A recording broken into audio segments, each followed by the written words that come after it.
will be your fate. Split the night and cleave the chain. By day I slay, by night I reign. Envy or threat, feel the pain.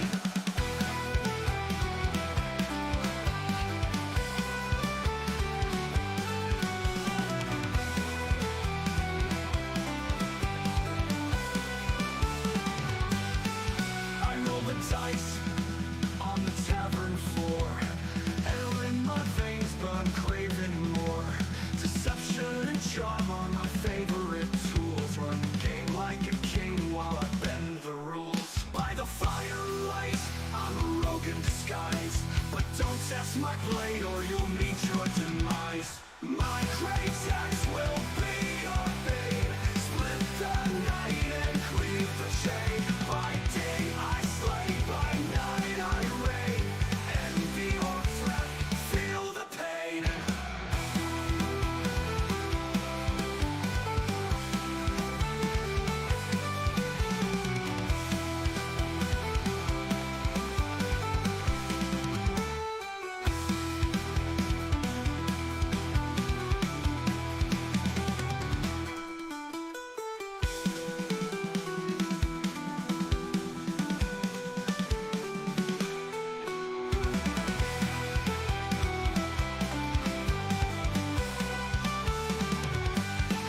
I roll the dice on the tavern floor.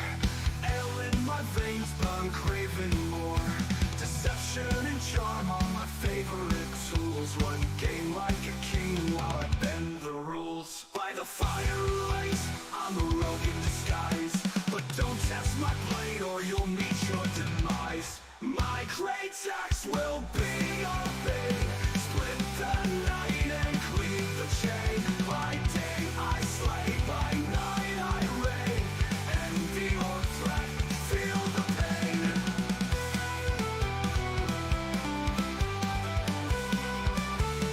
Feel the pain.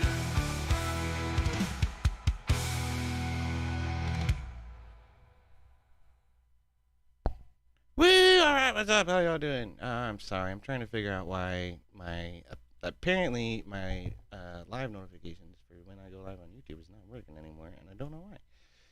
So, trying to compensate for that in the moment. We're gonna jump in with water class here, or lower class here in just a second. He named his his thingy-mabob, the watershed. So I'm getting words confused in my head. Okay, so yeah, we're gonna go into the watershed, and see if we can't say hello. Me taking sides with the left here. It's just the truth. Yeah. Oh yeah. Oh, You yeah. know. What's up, lower class? So- How you doing, man? What up, EOD? How's it going, dude? Pretty good, pretty good. But yeah, so that's not me taking sides with the left or anything, but you know, I can understand where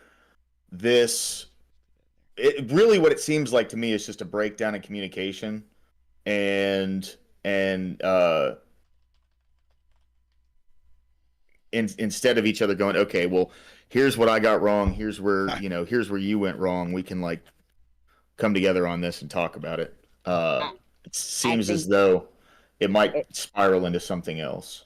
If I could add one thing, I will say though, I think the bigger error is on the person who assumes a position that someone hasn't taken. So if me and you are going back and forth and I say something, but you interpret it a different way and then you make the assumption that that is my position, I will say that's probably more your error than my error. 'Cause if I don't explicitly say it like that, then you've had to make the kind of assuming leap to then have that apply in that metric, if that makes sense. That's fair. That's fair. Yeah, I mean, I mean, if we're having an argument over the prompt, and like a prompt of a debate, and you think when I make a position like I like my eggs scrambled, and you assume, oh well, I'm saying that I only like eggs that are scrambled. That would be you assuming that just because I say I like eggs that are scrambled, you're then interpreting that to mean that I like no other style of eggs. And I just want to try to summarize what's going on here really quick, okay? Just from my perspective. All right, okay. So Dusty shows up on the call-in show and says Rob claimed that the left is the only party of violence. That only violence occurs on the left. Something to that effect. And then Rob says 3 times before they look at the short, okay, this is your claim, right? That I said the left is the only party of violence. And Dusty says yes, all 3 times. Something to that effect. Maybe not exactly those words. Then Rob shows the short. The short doesn't show that. Dusty starts walking it back a little bit. Now Dusty's talking about it again, saying that Rob switched the shorts. And so here we are, right? So we've seen both the shorts. We've seen Dusty's claim, and we've seen Rob and Dusty sort of establish that this is the meat of the argument, right? Yeah. Okay. Well, so and I will say this as well. It doesn't look like Dusty watches a bunch of Rob. Hardly any So at he all, I would probably- venture a guess. Yeah. So he probably doesn't understand Rob's position on everything. The very same, I'm sure Rob doesn't watch Dusty at all either. So what it seems like the only thing, like, this is the only videos that Rob has of Dusty is when Dusty comes on to his show. Yep. So so I was on one of Dusty's panels, and there was this guy that jumped on, and he said, like, it was right after Kurt got shot, and he said something like, I'm far right and I'm ready to fight. Like, those are the kind of right-wingers that he can get onto his panel sometimes. I'm not one of those, but so when he hears something like the left is the party of violence, when you have other people out there, like, taking away, like, who Rob is entirely, just by, like, the nature of that phrase, the left is the party of violence. Not even the left is the only party of violence, but the left is the party of violence. When most people hear that, they immediately, like you were saying, Corey, assume that what someone's saying is that nobody else does violence but the left. So I can see where that comes from, right? That's all I'm trying to put out there. You know what I mean? Yeah, but I mean it sort of puts it to bed when Rob comes to Dusty 3 times and say, "This is what you're saying." I said yes, and Dusty's like, "Yes." Right? I mean, isn't that the moment to clarify and say that? Oh well, your rhetoric is just a little bit too exclusionary of right-wing violence is probably really what Dusty's problem is, if you ask me. But the other thing is like, do you guys know who Jack Talcott is? You ever heard of him? Yeah. Okay, so Actually, no. Dusty has basically built his channel making fun of that guy and people like him and going over drama. Like, this is what Dusty does. And it's my contention that he's simply run out of people to shit on, and so now he just wants to make some shit up about Rob and start picking on him and starting to grift off of Rob's grift, essentially. He's like Well, I mean, he didn't make his channel off of that. He made his channel off of the panels that he does, and he has good panels. I've been on a bunch of them, man. I mean, I've been on several. I don't see anything particularly enlightening or awesome about Dusty's panels. They're just like every other fucking panel. Yeah, Hornet, if you want, dude, jump into waiting room and I'll pull you over. You're more than welcome to jump in, dude. And I've been on a few of those panels, right? I don't have anything against Dusty either, really, other than the fact that he does seem to sort of thrive on drama. That's really what it's about, in my opinion. But yeah, I hear you. I mean, is that fair? I mean, am I being fair? I'm not trying to paint Dusty in a bad light, but this is kind of what he focuses on is shit talking and finding people that say stupid shit and making fun of them for it, right? Hey, it's I mean, is it? It's That's the right, internet, right? man. I mean, he doesn't. He It's doesn't. the internet. He doesn't go on long internet. diatribes about politics like Rob does, for instance. So the types of content that these two creators are interested in making are very different from one another. I guess it's kind of the point that I'm getting to. I think that's fair. Okay, I like I say, I like Dusty, but I think his bread and butter is drama. It's not politics. So Fair. Well, it's all sorts of stuff, man. Like he has, religious talks and stuff. Like last night he did a whole thing about that was pretty anti-Christian, and I jumped up. You know. Oh shit. Oh, sorry about that. Hornet, here I got you, bro. One sec. I thought you were in my Discord. All right. I'm gonna turn this off for the time being. Yeah. But I mean, like I say, I don't have anything against Dusty, but I really feel like he's reaching here in order just to stir the pot and come up with the new drama that he wants to talk about. That's my interpretation. Yeah. No, I mean, I hear you, man. I hear you. 1 second. Really wanted to talk about the and we're gonna get to it for sure. There you go, Hornet. There's a Discord link.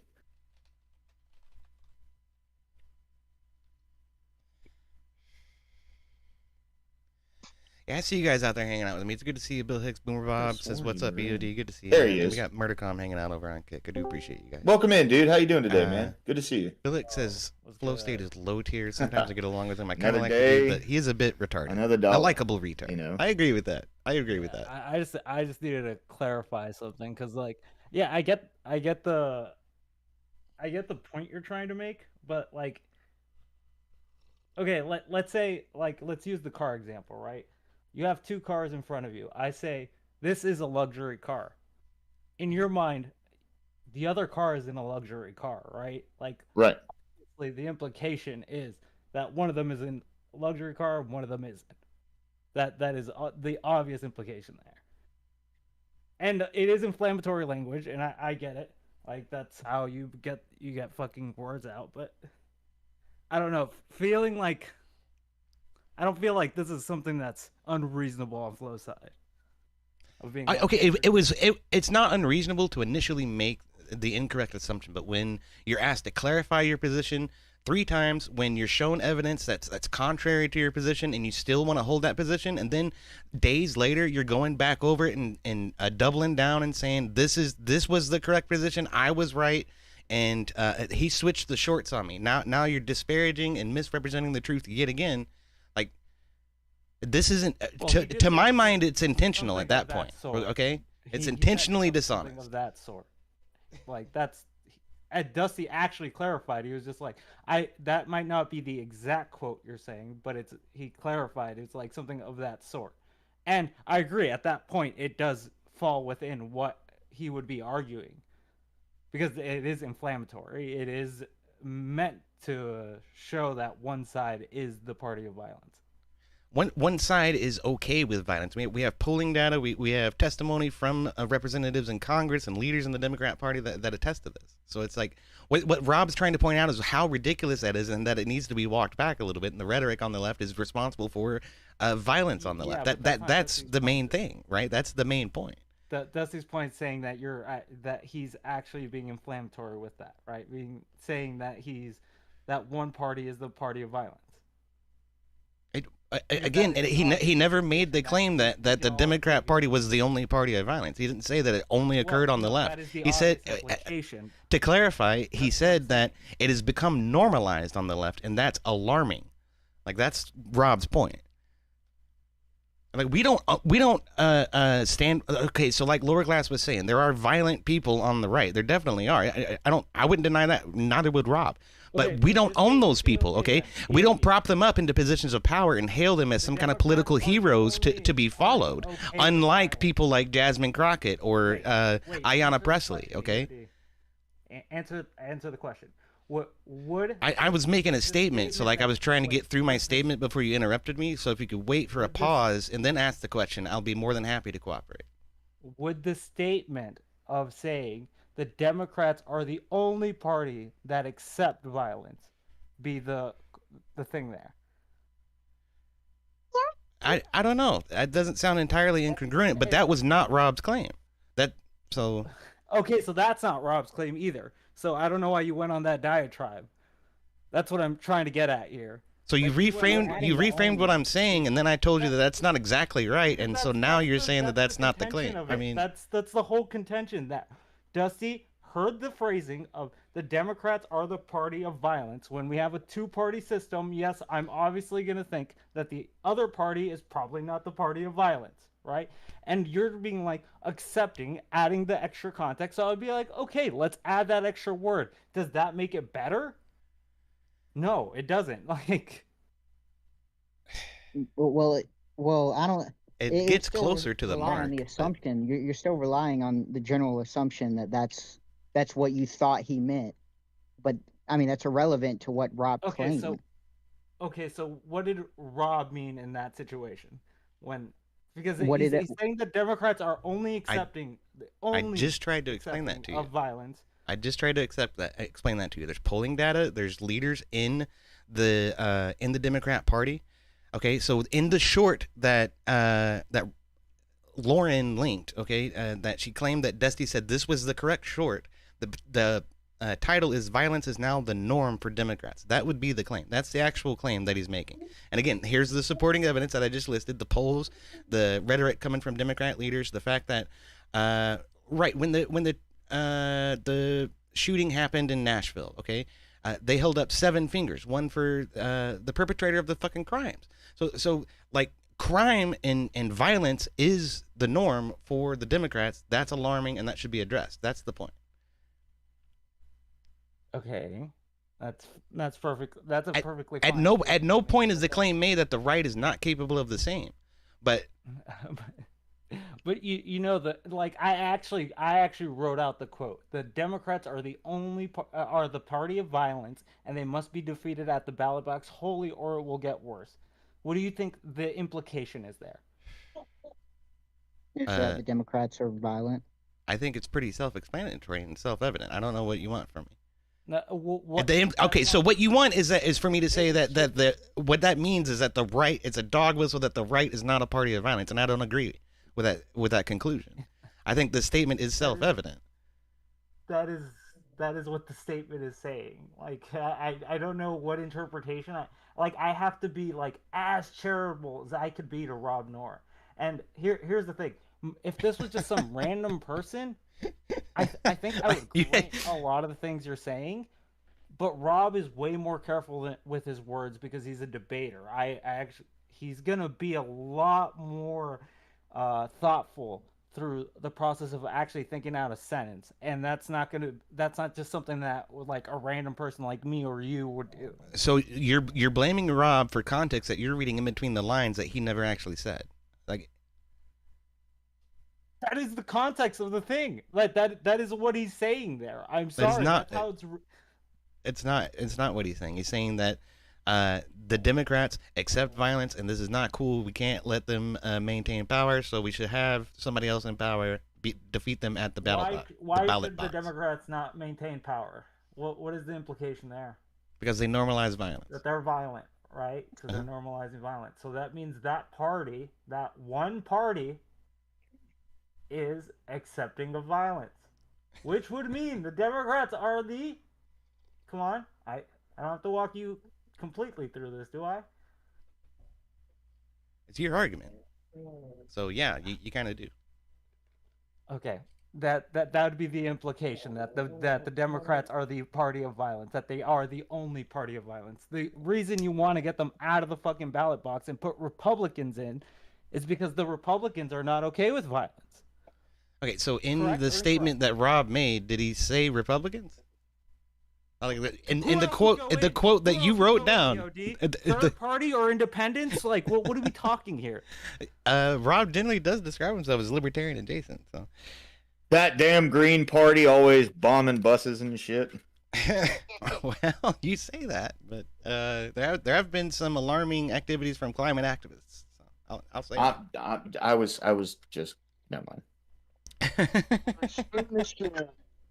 that. That like it is crazy the amount of loops that we're making for this. Like, I'm yeah, not making there's any obviously- loops at all. You're the one who's making loops and drawing context and reading in between lines and trying to infer something that doesn't actually be presented by Rob. I mean, I don't. Because I can Even actually- you because I yourself can said that actually he's think. careful about what he says, and so he means what comes out of his fucking mouth, That's right? the reason. Can I put my 2 cents on the table for you guys? Go for Oh, it, please yeah. do. I think We're just going around Rob in circles. should have worded what he said differently. And I think Sure. I understand why Dusty got the way that he interpreted it. I understand where that came from. Even though he interpreted it in a way that Rob didn't mean it, I'm not saying either. Technically, I'm saying both of them are wrong, right? That's the way I look at it. I don't think so. Did you see what Crowder's most recent return to campus with his "Change My Mind" stuff? No. He said the left is violent, something along those lines. It was a slightly less wordy claim compared to what Rob was saying. But some of the data that Steven leans on during that those interactions and those interviews is some of the same data that Rob is using to sort of justify his position. So I consider them to be congruent positions, even though they're not exactly the same, right? So part of what Steven's argument is it's not that the right is not violent. It's that the left praises people who are violent and syndicates and accepts violence, like in polling data. Is political violence acceptable? It's like a YouGov poll. YouGov ABC, okay, is not a right-wing conservative polling company, right? But still, they found the majority of Democrats do favor violence at some point in support of a political gain, whereas it's the vast majority of right-wing people do not. So that's an interesting comparison, right? Yeah. Like here's the thing. If that was the statement, if the statement was the Democrats are violent, that's a way different statement than what we heard from Rob, right? I don't think, again, I just described how I believe those are congruent positions. But adding the additional context behind all that, or they're party of violence. He did add bringing up the two. context. Yeah, that's what I'm saying. That Rob added the context that there are in the short. That's what I'm saying. He's saying. I'm saying that the phrasing that he's using in there, not the context of everything that happens, because you can say the Democrats are violent, and I think that would be an okay statement. I don't think anyone would be arguing with that statement as much as we are right now about the phrasing of this, because when you say the Democrats are the party of violence, that adds another fucking level to it, where you're saying that they are the party of violence because there's only two parties. Okay, so to me, it sounds like you're nitpicking words and trying to throw your hands up over a meaningless distinction. Not. Okay, it really does. And to be fair, what we're arguing about isn't exactly what Rob had to say. It's about the fact that Dusty disagreed with the assessment and the evidence that was presented against his own fucking claim. Right? I'm not even trying to get into the argument of whether if I agree with the statement or not. I'm just literally talking about the statement. And whether Dusty has an argument for the statement that he was saying, because he even so let's clarify the difference here.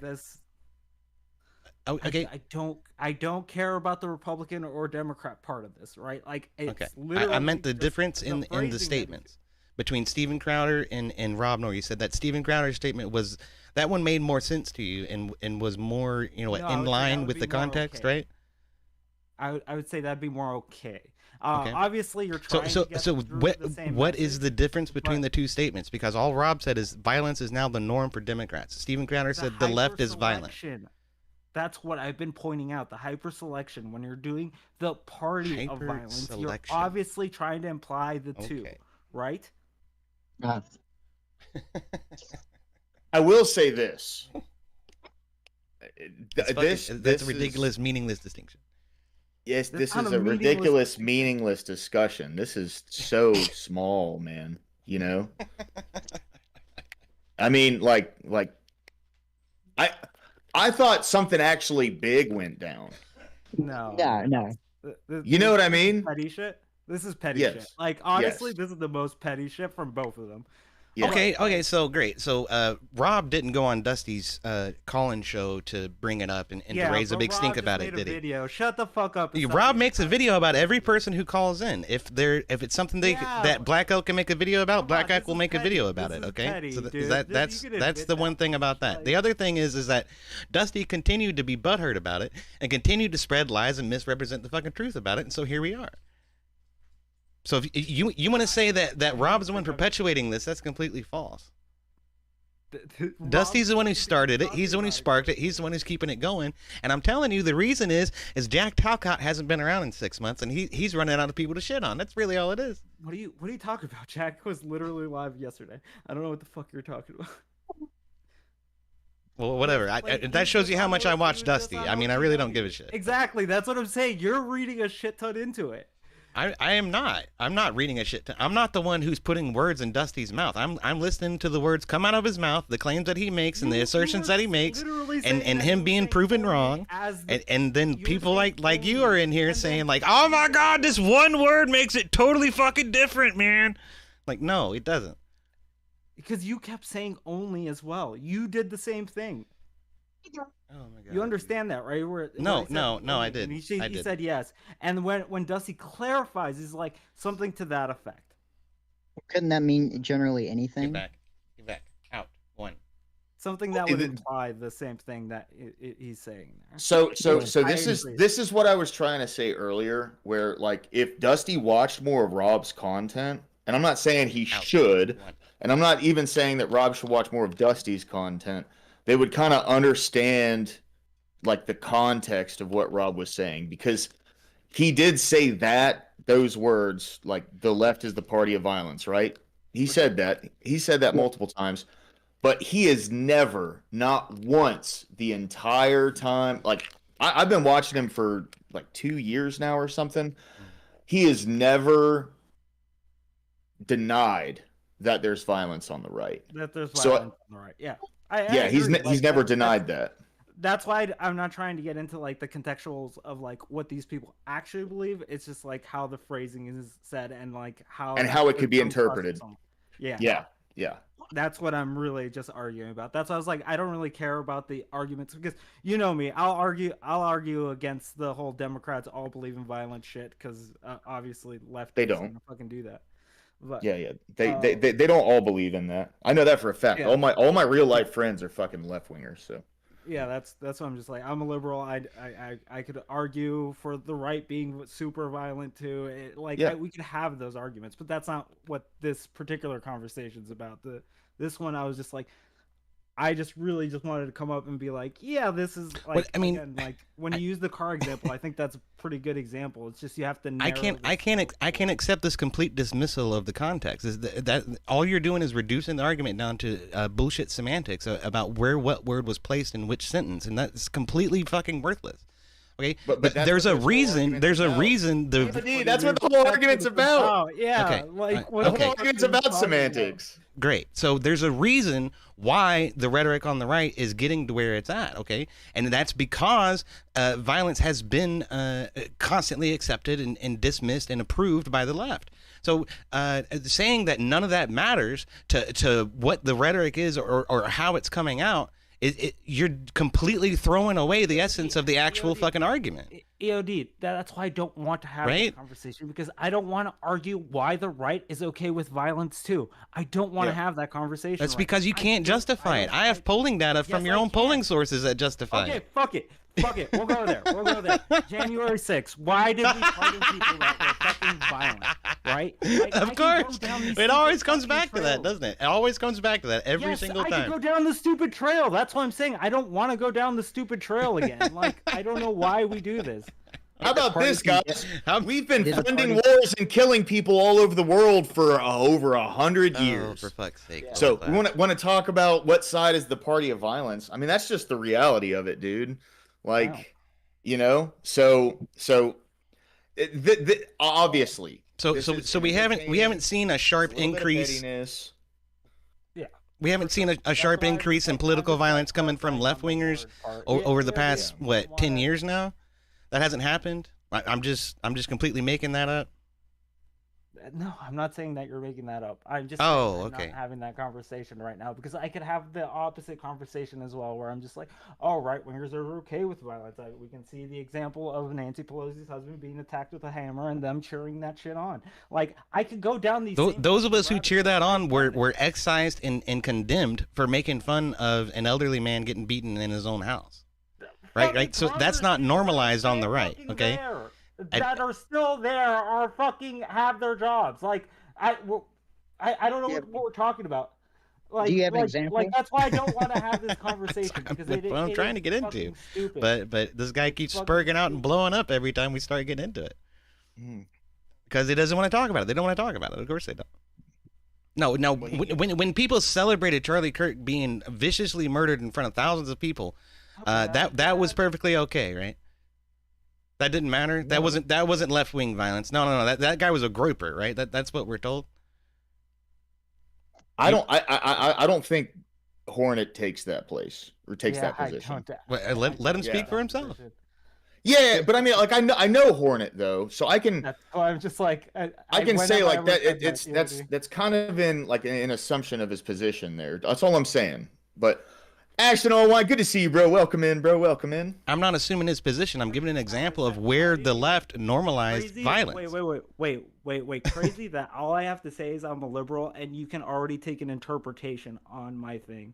But yet you won't. No, I didn't do that. You're mischaracterizing me now. Wait, no. I did not do that. I said that this is what we were told, right? Isn't that right? You're saying that I'm okay with the Charlie Kirk thing. No, I didn't say that. Those words did not come out of my fucking mouth. I said this is what we were told. Is that guy's a groper, right? Fucking crazy or something. I don't know what the fuck's going on.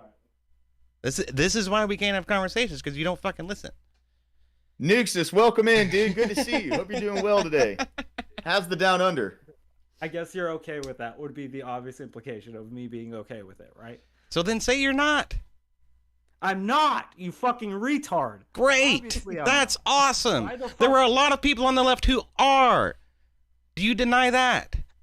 No. There are Okay, some people on great. the left That's awesome. that So are show me the okay droves with of it. people who were celebrating Paul Pelosi getting hit with a hammer in his fucking foyer. Show me the droves of people who were celebrating Ruth Bader Ginsburg dying of natural causes. Guess what? That's not even a majority. Show me the droves of people who were celebrating that woman being shot in her home in Minnesota or whatever by that guy pretending to be a police officer. We did not celebrate that shit. We condemned it outright. Well, you tried to pin it on Democrats, then you condemned it.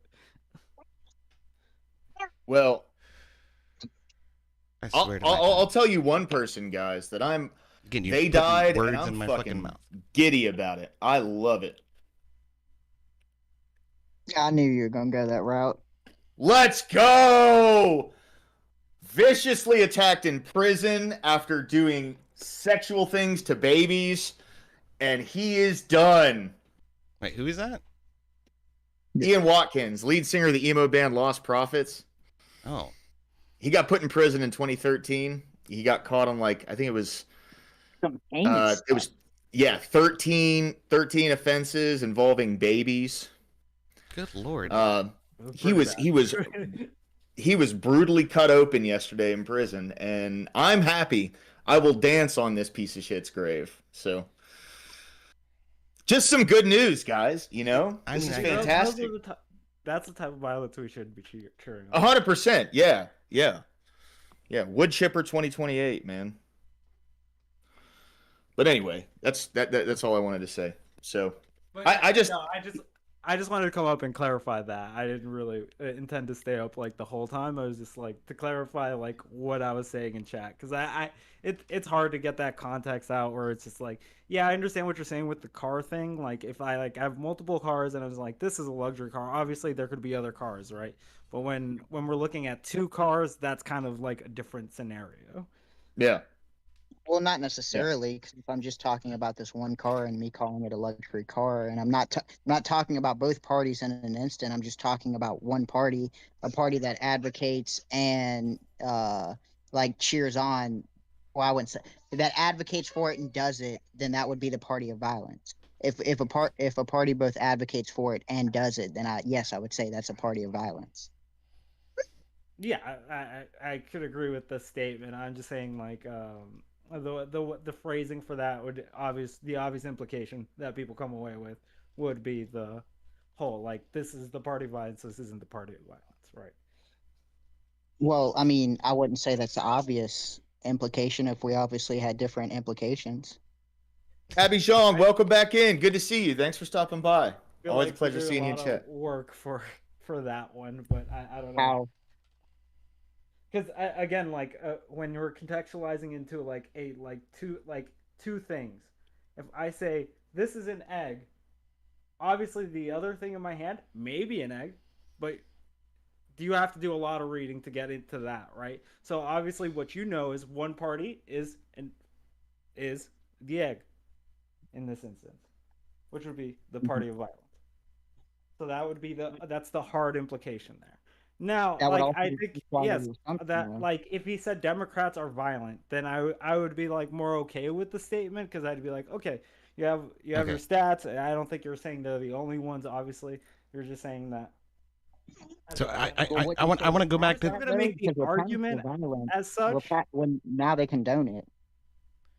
yeah, I got to go back to the argument that where I'm trying to get you to show us the droves of people celebrating Nancy Pelosi or Paul Pelosi or Ruth Bader Ginsburg. just look up on Twitter. Marjorie Just Taylor Greene just did look it on up on the Twitter. floor. Marjorie Taylor Greene, huh? I'd like to, yeah. Laura Burburn did it.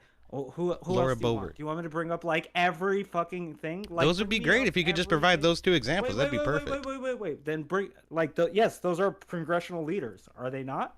I said those two examples would be great if you could bring those up. That would be perfect. Yeah, yeah.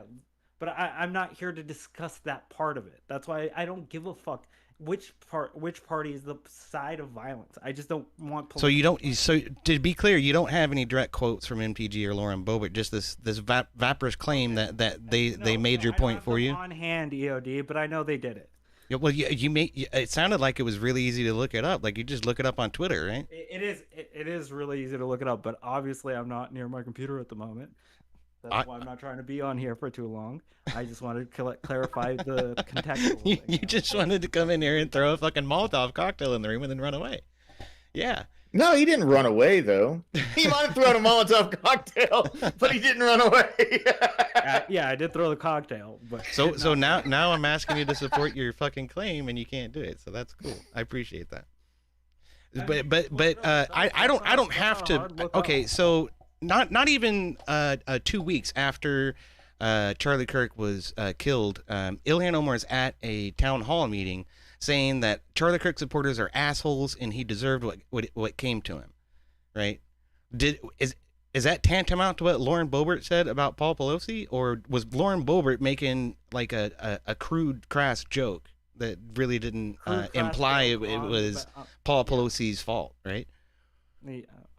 Like being like her husband needs this thing. I forget what the exact quote was. It was long ago. Like I again, not gonna keep that quote at the top of my head. Got better things to fucking keep in my head. Better things to keep in your head than examples of right wingers advocating for violence, where they didn't in fact advocate for violence, but it does sort of support my point of view that right wing is super violent and ultra violent, and actually the party of violence is the right wing, right? That should be your implication since you're up here. Oh, that is exactly what you're implying about what Rob is saying. Rob is saying the left is the party of violence, therefore the right wing is not. So now you're here saying that a defense of the left approving of violence is Lauren Boebert making a joke. That Democrats are violent is an okay statement. You're up here saying that Lauren Boebert making a joke is proof that the right wing is equally as guilty. Learn to actually. So I love how you don't have any evidence and you can't let somebody finish a sentence. That's fantastic. What up, Grid? Welcome in. How you doing today, man? Good to see you. Go ahead, guys. Sorry. No, this guy has proven every what do we call it, stereotype about left is correct tonight. So I'm happy with that. What's the stereotype?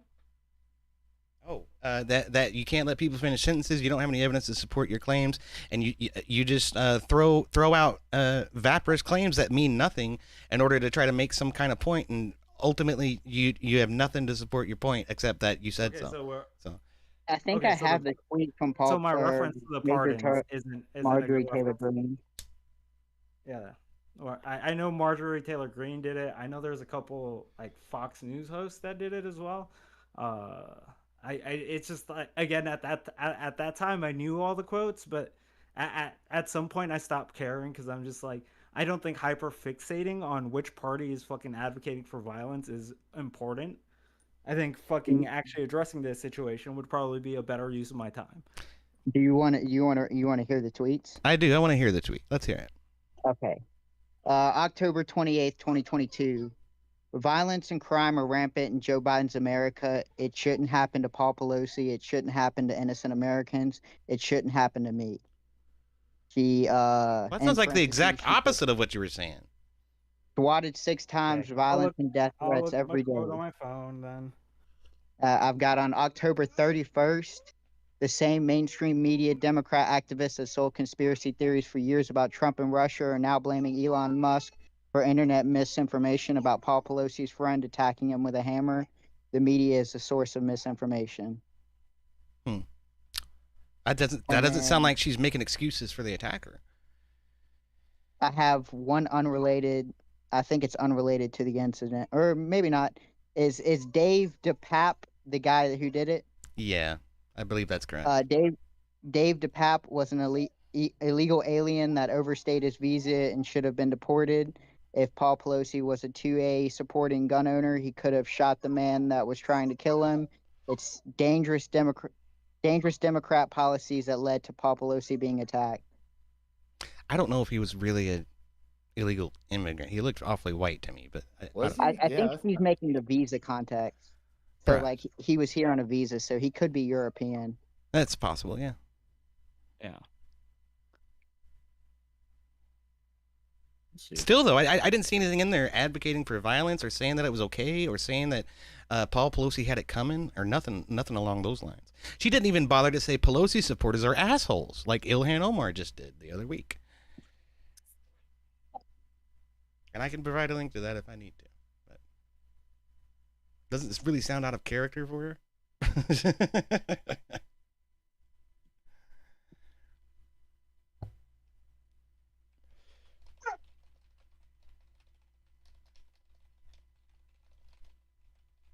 Yeah, I don't remember the quote. I would have to look it up and then I can send it to you, Yodi. But I'm not gonna super hyper fixate on like who did what because Right. I don't really care about this part of the argument. Like, I know. Lauren That's because doesn't your know. position is indefensible. I get it.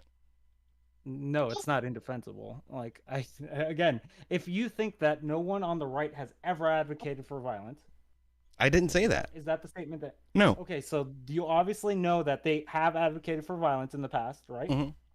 Would you grant that?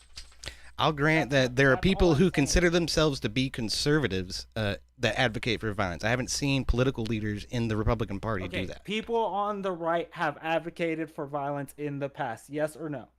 I just clarified. Answer the question that I asked. Again, When you say people, people who have- consider themselves to be conservative or right-leaning have advocated for violence, but I have not seen that happen from representatives in Congress of the Republican Party.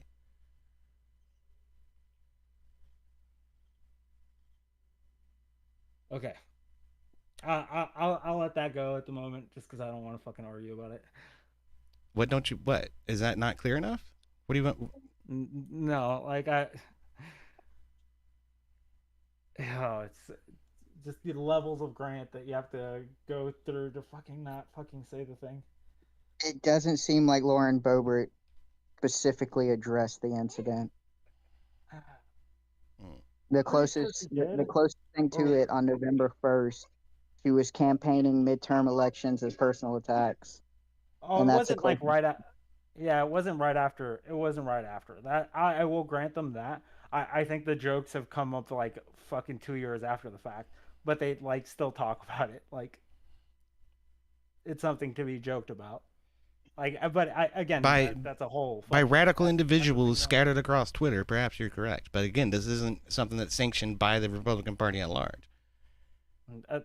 But it's not really sanctioned by the Democrat Party at large. Again, I presented several pieces of evidence that speak to the opposite of that. Ilhan Omar's personal rhetoric, Ayanna Presley's personal rhetoric, calling Elon Musk a Nazi nepo baby. Okay, every Democrat person in Congress right now has claimed at one point or another that Republicans are Nazis, and that they will not cede power in the upcoming election.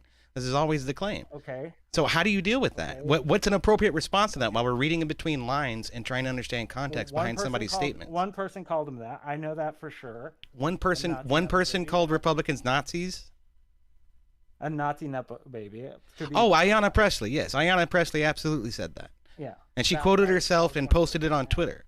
And I Yeah. quote tweeted her when she said it.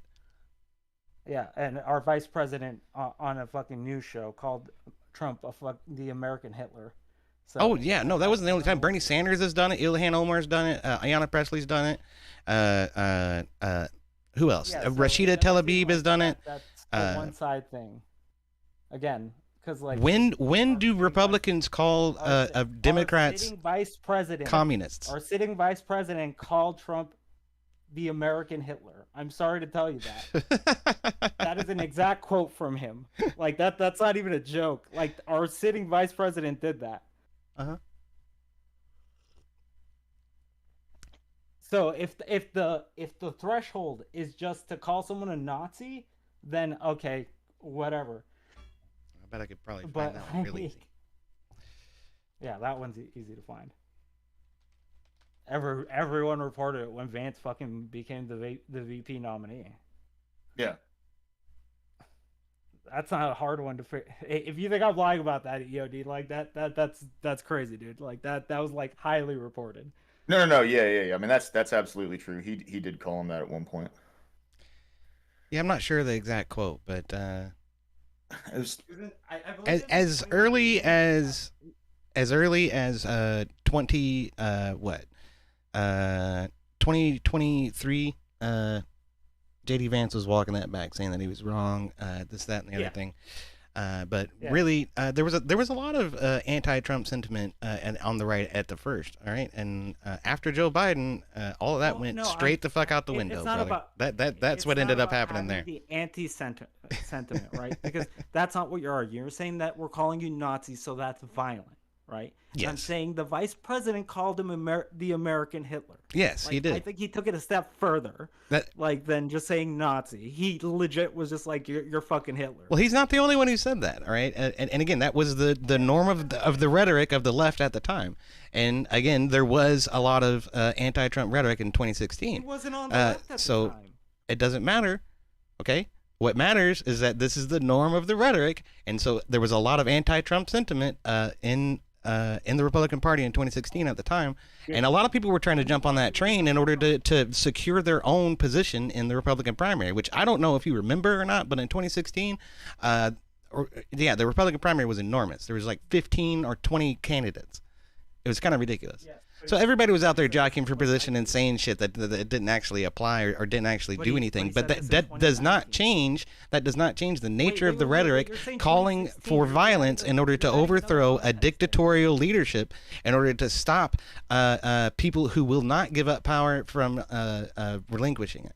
Right? Okay, again, this happened in 2019. I know the year that it happened in. I don't know which newscast it was, but I remember the year. It was 2019 that he said this. That's what it was reported as. Did he apologize for it and walk it back? He did. Yeah. Yeah, he walked it back in 2023. Has anybody on the left done that? No. Not a soul. Multiple people do that shit all the Not a fucking time. soul. It's always You name them? fucking insincere. Again, Wait, it's just wait, a I'll even grant vaporous this. claim. I'll Like, even- of course they do. Of course. Yeah. Take my yeah, word they for do, it. but it's always insincere because people are fucking assholes at the time, and they think that the way that they can get across because you're right, people will smooth the crowd and be like, "Oh yes, I was wrong about saying that," right? Like Jasmine Crockett had an incident recently, right, where she had to walk her statement back. Like they do that, but I don't know if that has relevance in like whether What statement did Jasmine Crockett walk back, and when did she do it? when she was that old statement where she was making fun of a disabled person. Ah, so that's not even in regard to the violence rhetoric or the Nazi rhetoric that we're talking about. That's I'm something saying completely that they all unrelated, just right? Walk shit back constantly. Right. Democrats, Republicans, they all walk shit back. I don't know if that has relevance in the conversation of like whether like what party will advocate for that. Yeah, they're gonna say crazy shit because that's what politics is. It's a fucking big ass show. Hmm. Oh man. Interesting. Okay, so to the point at hand, all right. The rhetoric on the left has been getting exceptionally violent over the course of Trump's terms in office, and it keeps getting worse.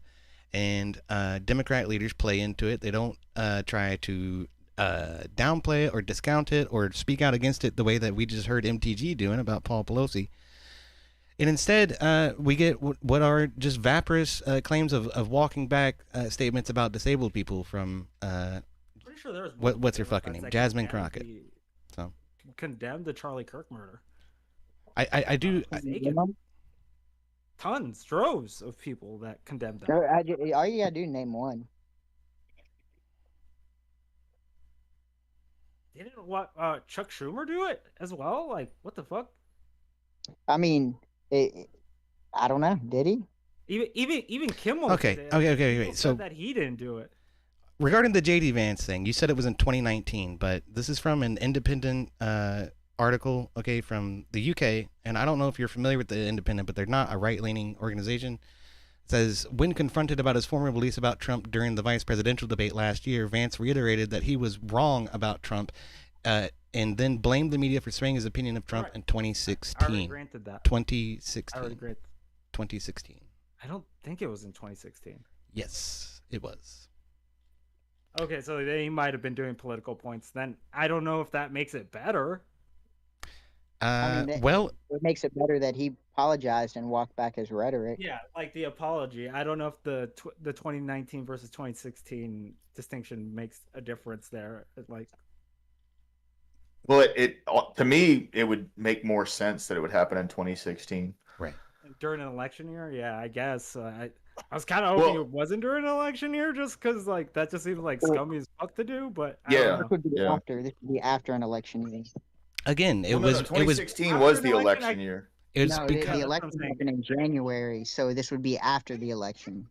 Well, no, the election in 2016 happened in November of 2016, and then Trump was put okay. into office January of 2017. What I'm saying is, if he would have said it in 2019, it would be his genuine feeling that he thought Trump was an American Hitler, not just some talking point that he's just gonna throw out there, right? Well, yeah, that's what politicians do, though, man. That's all they do. That's what I'm saying. Right. Like politicians Yeah. just throw a fucking talking point out there and just fucking Yeah. let it sit for as long as possible and just be like, whatever.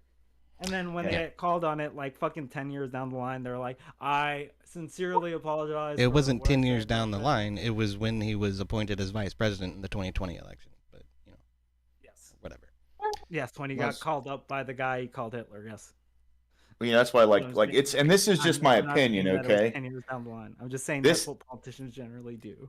Yeah, this is just my opinion. It's just what I've seen, right? But what it's looking like to me is politics doesn't even, like, your values don't matter. What matters is the game and how many people you can get to vote for you. That's my true opinion. Again, JD Vance blamed the media for swaying his opinion. And the media is, as we all know, predominantly left wing. Right?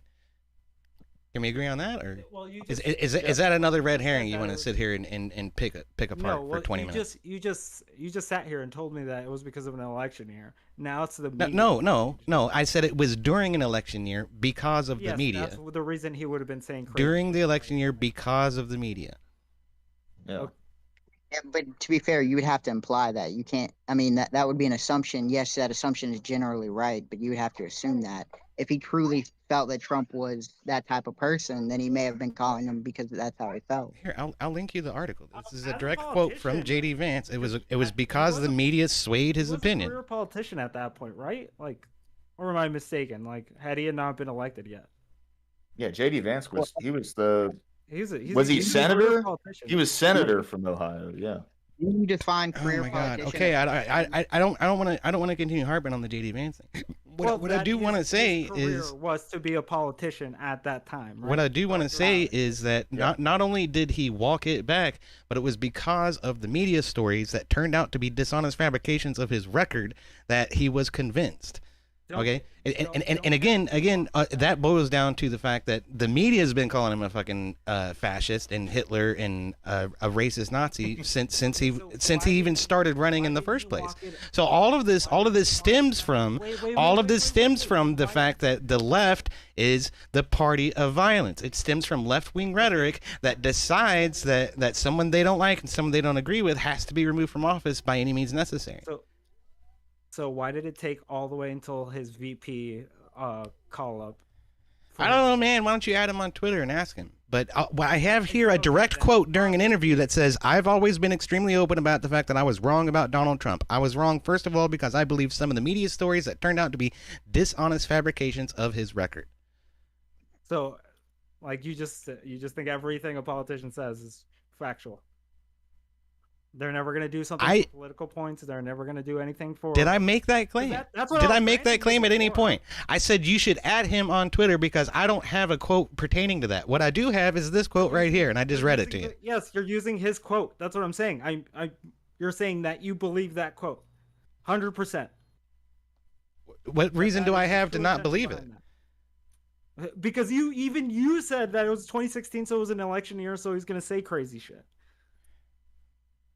You said that. I didn't say that. I said that it didn't happen in 2019. It happened in 2016. Again, you continue to inject words into my mouth that I never fucking made the claim for. 2016 you just hear what you want to hear, brother. You're not even fucking paying any attention to what I'm saying. You're like, oh, this guy's a right winger. I can't be bothered to fucking listen to what he's saying. I have to overtalk him every 3 seconds and then reframe his argument into something that I think I can actually defend against because my position is indefensible. That's the fucking reality. If you weren't a ginger, then I might listen to you more frequently. But you know, Jesus Christ. Yeah, sure. Let's blame it on that. That's fine. It still doesn't change the fact that you have nothing to fuck. You don't even have a fucking leg to stand on. Also, this came from a text. This wasn't like a public statement or an interview or something like that. A report from the Ohio Capital Journal revealed that in 2016, Vance texted his then roommate that he thought Trump was America's Hitler. So it was from a private conversation. It's not even relatable or comparable to the ideal that Ayanna Pressley is out here speaking publicly to a town hall, or that Ilhan Omar's out here speaking publicly to a town hall or like a public event saying Charlie Kirk supporters are shitheads or pieces of shit. Charlie Kirk got what he deserved. Elon Musk is a Nazi nepo baby. Okay. MAGA is the party of fascists, right? So privately changes the context then. Well, that's a good one, Lauren. Right? Greatly. Okay, so then that Democrat that Rob Knorr uses in that short, where it's like in private messages, he said he wanted someone dead. Oh my goodness sakes! That doesn't count anymore. See, now we've picked the goalpost up and moved it over to fucking China. Apparently, we can talk. No, you're saying that whether something is said privately or publicly, that changes the context. And I agree to a large degree. But I'm saying like it's not okay. I'm not gonna fucking sit here and be like, oh, it's okay that Democrat did it in fucking private. Here's I'm not gonna try to the relevant context from the short issue.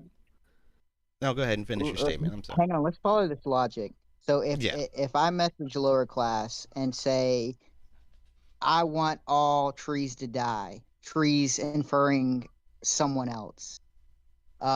If I message him that versus I go out in public in front of an audience and tell the entire audience that I want all trees to die, you think these are the same equivocation? Equivocally, no. They're the contextual matters there, right? But it doesn't make it right. That's what I'm saying. Well, we're not arguing whether it's right. We're arguing that it's different. That you're arguing that you're trying to gloss over the fact that he said in a private message. Like he's like, oh, he said it in a private message, so it's like, okay, yes, does because that we're matter? comparing things people say. We're in saying public that they're violent. No, we're saying that people are violent. That's the argument right now. Hey, boys, guys. Violent rhetoric. Guys, just letting y'all know, I'm gonna let this go for about 5 more minutes, and then we're gonna move on to the next topic. Perfect. No, I'm just pointing out there's a difference between addressing a room full of people and addressing one person in private. Yeah. I'll grant. Yeah. I even granted that. I said contextually they're different, right? But it doesn't make one thing right. That's the argument that I'm making here. Okay, so great. So the way that plays into the context of the short and what Rob is trying to say is that it goes far beyond just private messages. Private messages is another piece of evidence to throw on the pile.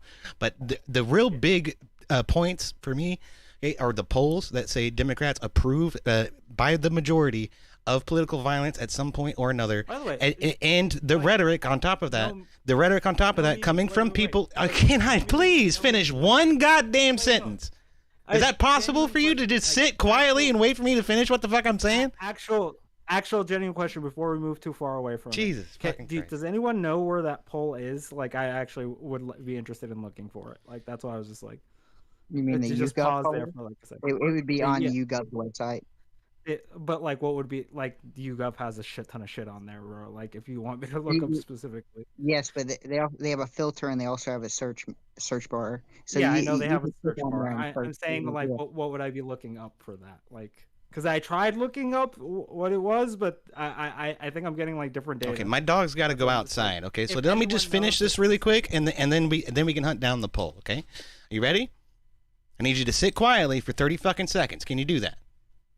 Can you do that, Oyodi? Okay, great. So, what matters is beyond the private message. That's just one piece of evidence to throw on top of the pile. There's also the poll that shows a majority of Democrats do believe that at some point political violence is acceptable, is okay.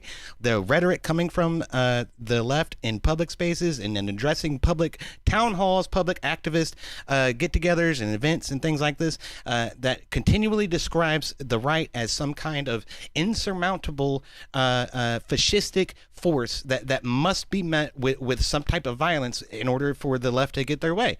That's the problem. And on top of that, you have the media backing them up every step of the way. And it's disgusting. It's an Oros that constantly feeds itself, and it needs to be addressed. So none of that has been addressed. All we've gotten was deflection, digression, and redirection in order to try to get us away from the idea that the leftist rhetoric is exceptionally violent. So there. Yep. And I would also say, just to add on to you, I would say that calling Democrats evil, implying that they're coming for your children, implying that they are doing a bunch of shit that are like gonna trans every kid, do all this thing, is detrimental to the right and probably will lead to bad circumstances as well. Like, that's why I'm saying rhetoric doesn't matter, because honestly, both sides do fucking crazy rhetoric. So, like, that's why I don't really care which side is doing the crazy rhetoric. I just want us to tone down the rhetoric on both sides. But on both sides. Again, we've issued example after example after example of leftists producing violent rhetoric. You've positioned one example that wasn't even a public address and didn't even actually apply because J.D. Vanson's walking it back later. The other one that you pointed out was MTG Lauren Boebert trying to call out Paul Pelosi, and neither one of those was reproducible. So vaporous claims, but you still want to say but my both sides. No, I'm saying that both sides use the evil rhetoric, or calling the other side evil, fucking fascist, all these words. We all do it.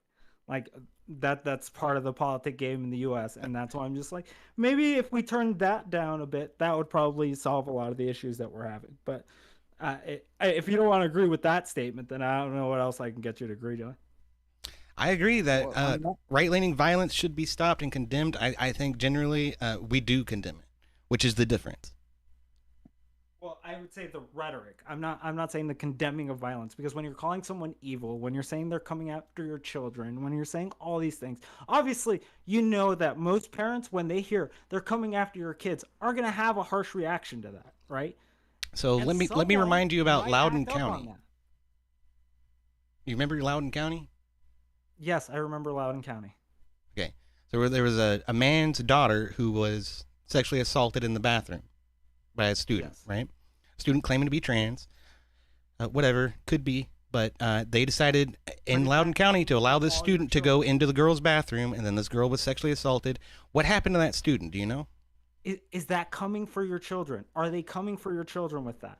I don't I, understand. I'll get to the point if you can. Do Well, you know what let's happened to go- that let's student go after that incident? Yeah, they did. Loudoun County fucking moved the student to another fucking school. That's exactly right.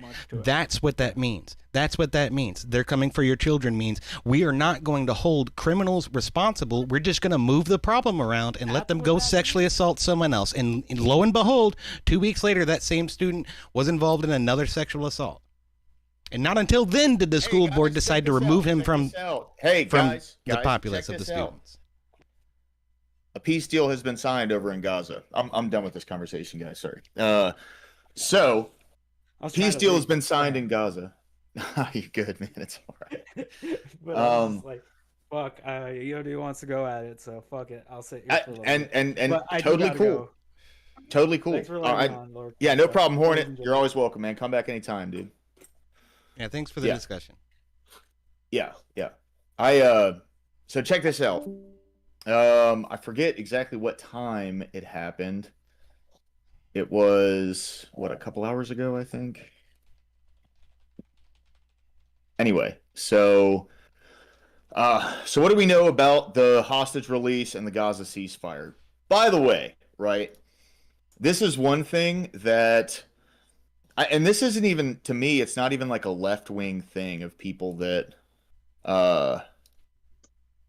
agree that what's gone on over there has been rough, because I mean, it's, you can see it from space how bad it's been.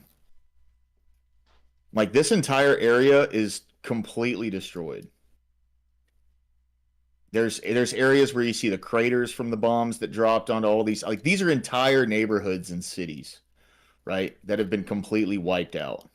Some of them they're actually just rubble, And I don't have a side, whether I side with Israel or side with Gaza on this. What's up, Nuxus? Welcome back. I just don't want my tax money funding shit like this. You know what I mean? I think that's a pretty fair position to take. Well, okay. What do you mean you don't want to pick a side? Right? Like, either one side is justified or not. And I'm not pro Gaza. Oh, shit. My dog. I dislike both sides. That's what I mean by I don't want to pick a side. I don't like either of them.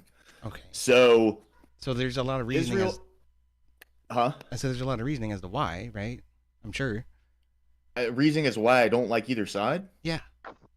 Oh, yeah, 100%. Well, Israel has infiltrated our government, and AIPAC pays, like, all but, I think, 30 of our congressional members money. Fuck them.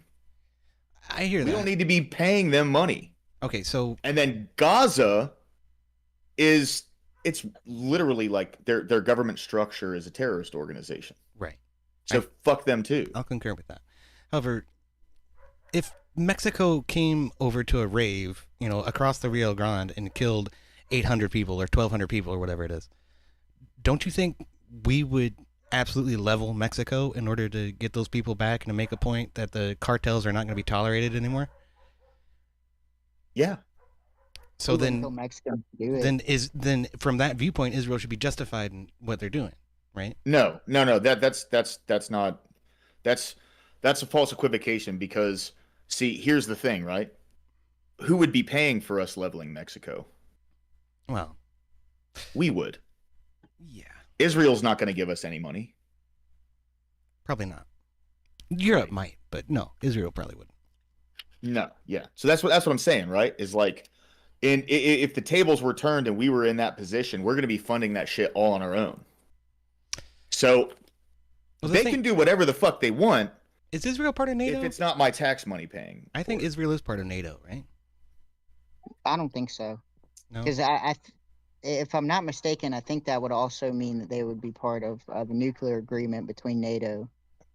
Yeah, and they're not. I think there was a big controversy, but okay. Yeah, they stole a bunch of our fucking nuclear secrets and sold them to Russia too.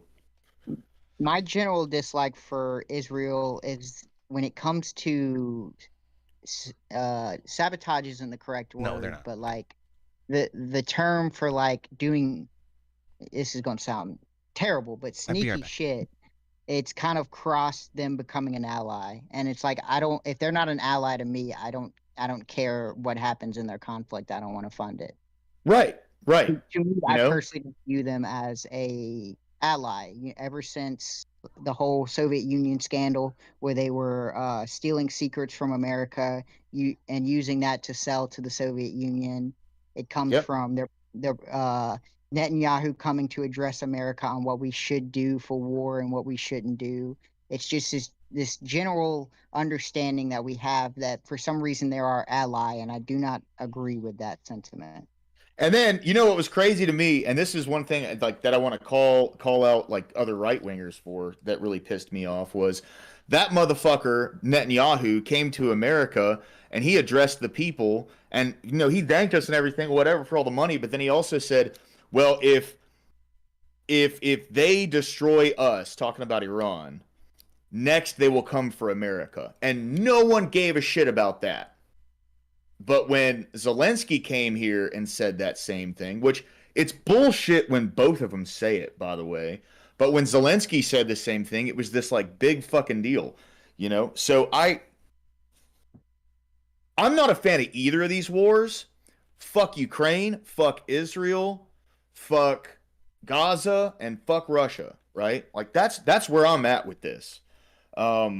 Neither of these conflicts that we are actively involved in. Yeah, right, exactly, Doomerang. Neither of these conflicts that we're actively involved in are benefiting America at all. At all. I don't see the benefit of us being allied with Israel, other than there being some form of like monetary thing going on behind the scenes. And I can't prove it, so I'm not going to make that fucking claim, right?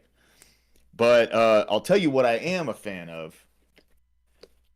I'm a fan of us fucking drone striking cartel leaders' houses. That's fantastic. Those motherfuckers. We that's what we need to be doing. We need to focus on that. I will make the exception that I don't think we should do that if they have their family or kids in there, especially kids. Generally, That's kids. fair.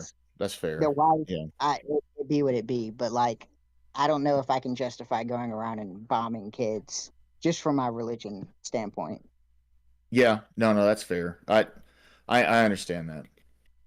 But if you're smuggling drugs on a little speedboat across the Gulf, hey, fair game.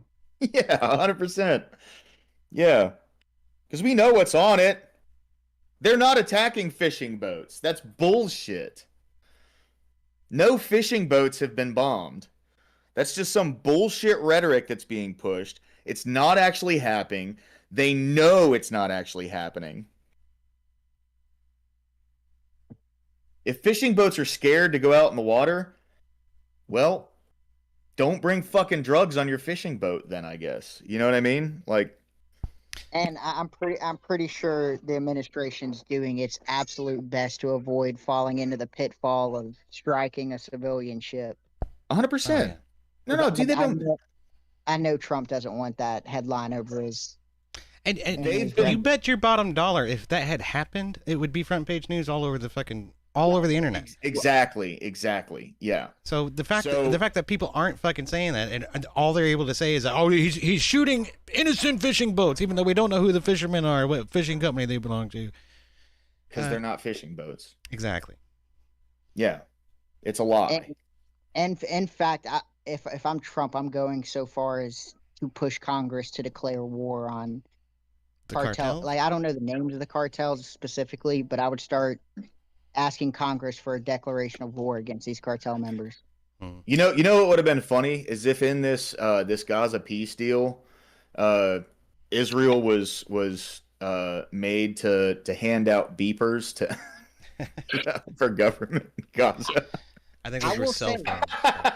I will say that was the most genius way to take out Hamas members was the pager idea, and whoever did that deserves a fucking raise. Oh yeah, 100%. I'm sure they got one. Not only and like I'm not trying to backpat Israel here, right? But like it's just it is what it is, you know. But like I will say it's yes, Doomerang based. But I will say this. The bonus of deleting a boat that is that no one can prove there wasn't drugs on it. I, That's a scary sentiment. Like I said, if they were actually fishing companies that were being attacked, don't you think there'd be outrage about that specific fishing company and those specific fishermen? They're not even fishing boats. They're little John boats. What kind of idiot puts a John boat in the fucking ocean? Okay, a criminal. That's who.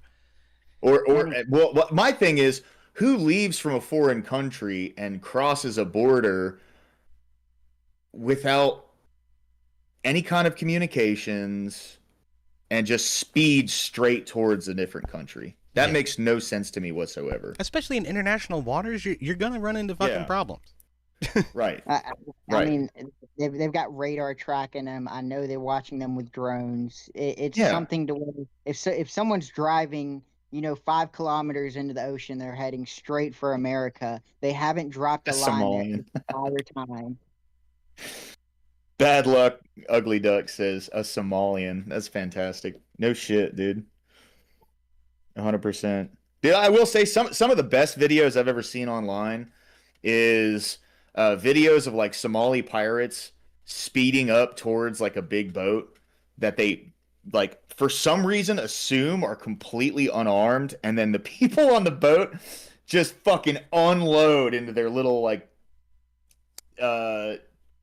little boat, dude. It's fucking hilarious, man. I don't know. It's to me that's the kind of thing that I oh, hold on. Isn't the Canadian Navy a bunch of John boats with gun mounts? Possibly. But they're definitely not Canadian. We'd know about it. We'd know if these were just fishermen, dude. We would know.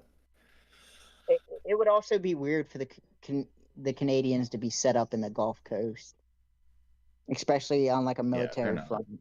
They aren't.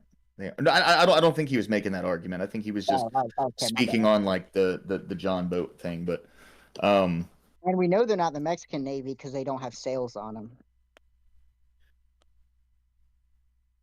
Oh, the joke didn't land, did it? Sorry, I missed it. What'd you say? In Baltimore, Mexico's Navy did like a little parade, or I think it was Baltimore, where their sail struck a bridge and it tore the sail down. I forget what they were. Yeah. It was like some type of, I guess, agreement between America and Mexico, and so Mexico was doing a little Navy display, and one of their sails on their boats got knocked over. I mean, why do you think we never asked Mexico for military help? You know? Oh yeah, that was the Mexican Navy. Yeah, I don't know why they're still running caravels, but what the fuck ever. It's all the money the cartel gives them. That's all they can afford. Yeah. They that was just. I will tell you, lower class, when you have children and you ask your children to help you fix your car, you'll realize why we don't ask Mexico to help us with our military stuff. Oh no! I know full damn well why we don't ask them for military assistance. You know what I mean? I understand it. You know, we ask Canada and we don't ask Mexico. That should tell you everything that you should know. You know what I mean? Canada is guilty of war crimes in World War II. That's why we ask Canada. I'm like, do it again. Yep. So we don't get in trouble. You go do it. That maple syrup, man. Yeah. All right. So President Trump. Go ahead. My bad. I was just going to say Canada's been a little bit more friendly in our lifetime than Mexico has, in a general sense. Yeah, 100%. I don't think we've ever had a war with Canada. Technically we did. The French-Indian War, wasn't that one? Yeah.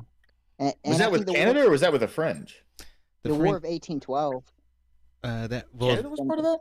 Canada helped the English. That's where Britain landed their forces and then came down from Canada to burn DC. No shit. Yeah. Wow. And they were still subject. That's why I say technically. because they were still subject under the king. So I mean, they would have to follow the king's rules. Yeah. See, we fought a war for that. That's right. They just asked politely. You know what I mean? Well, they did. I don't know. Are they actually independent? I don't think they are. But No, dude, they're completely dependent upon us. no, I mean independent of Britain. I don't think they're independent of Britain. So if the UK tells them to do something militaristically, I don't think they're going to argue, right? But, That's fair. What did the what wasn't it like? The what did the king say about Canada recently? I forget. I I don't. He gave it to the Native Americans or the Native Canadians. they did declare independence from Britain at some point, but I'm just saying, like, are they honestly independent of Britain? I don't think they are. Nah, they're not even independent of us, No, and they're there's not. no agreement between us.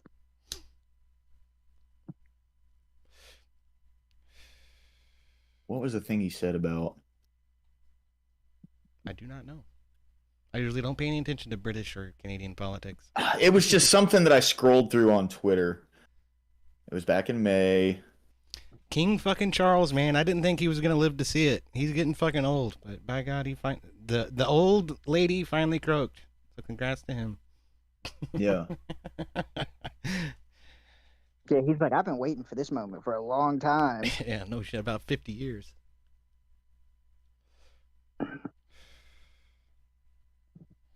Yeah, there it is. God's favorite aunt says they are independent, but they still recognize the English crown. There you go.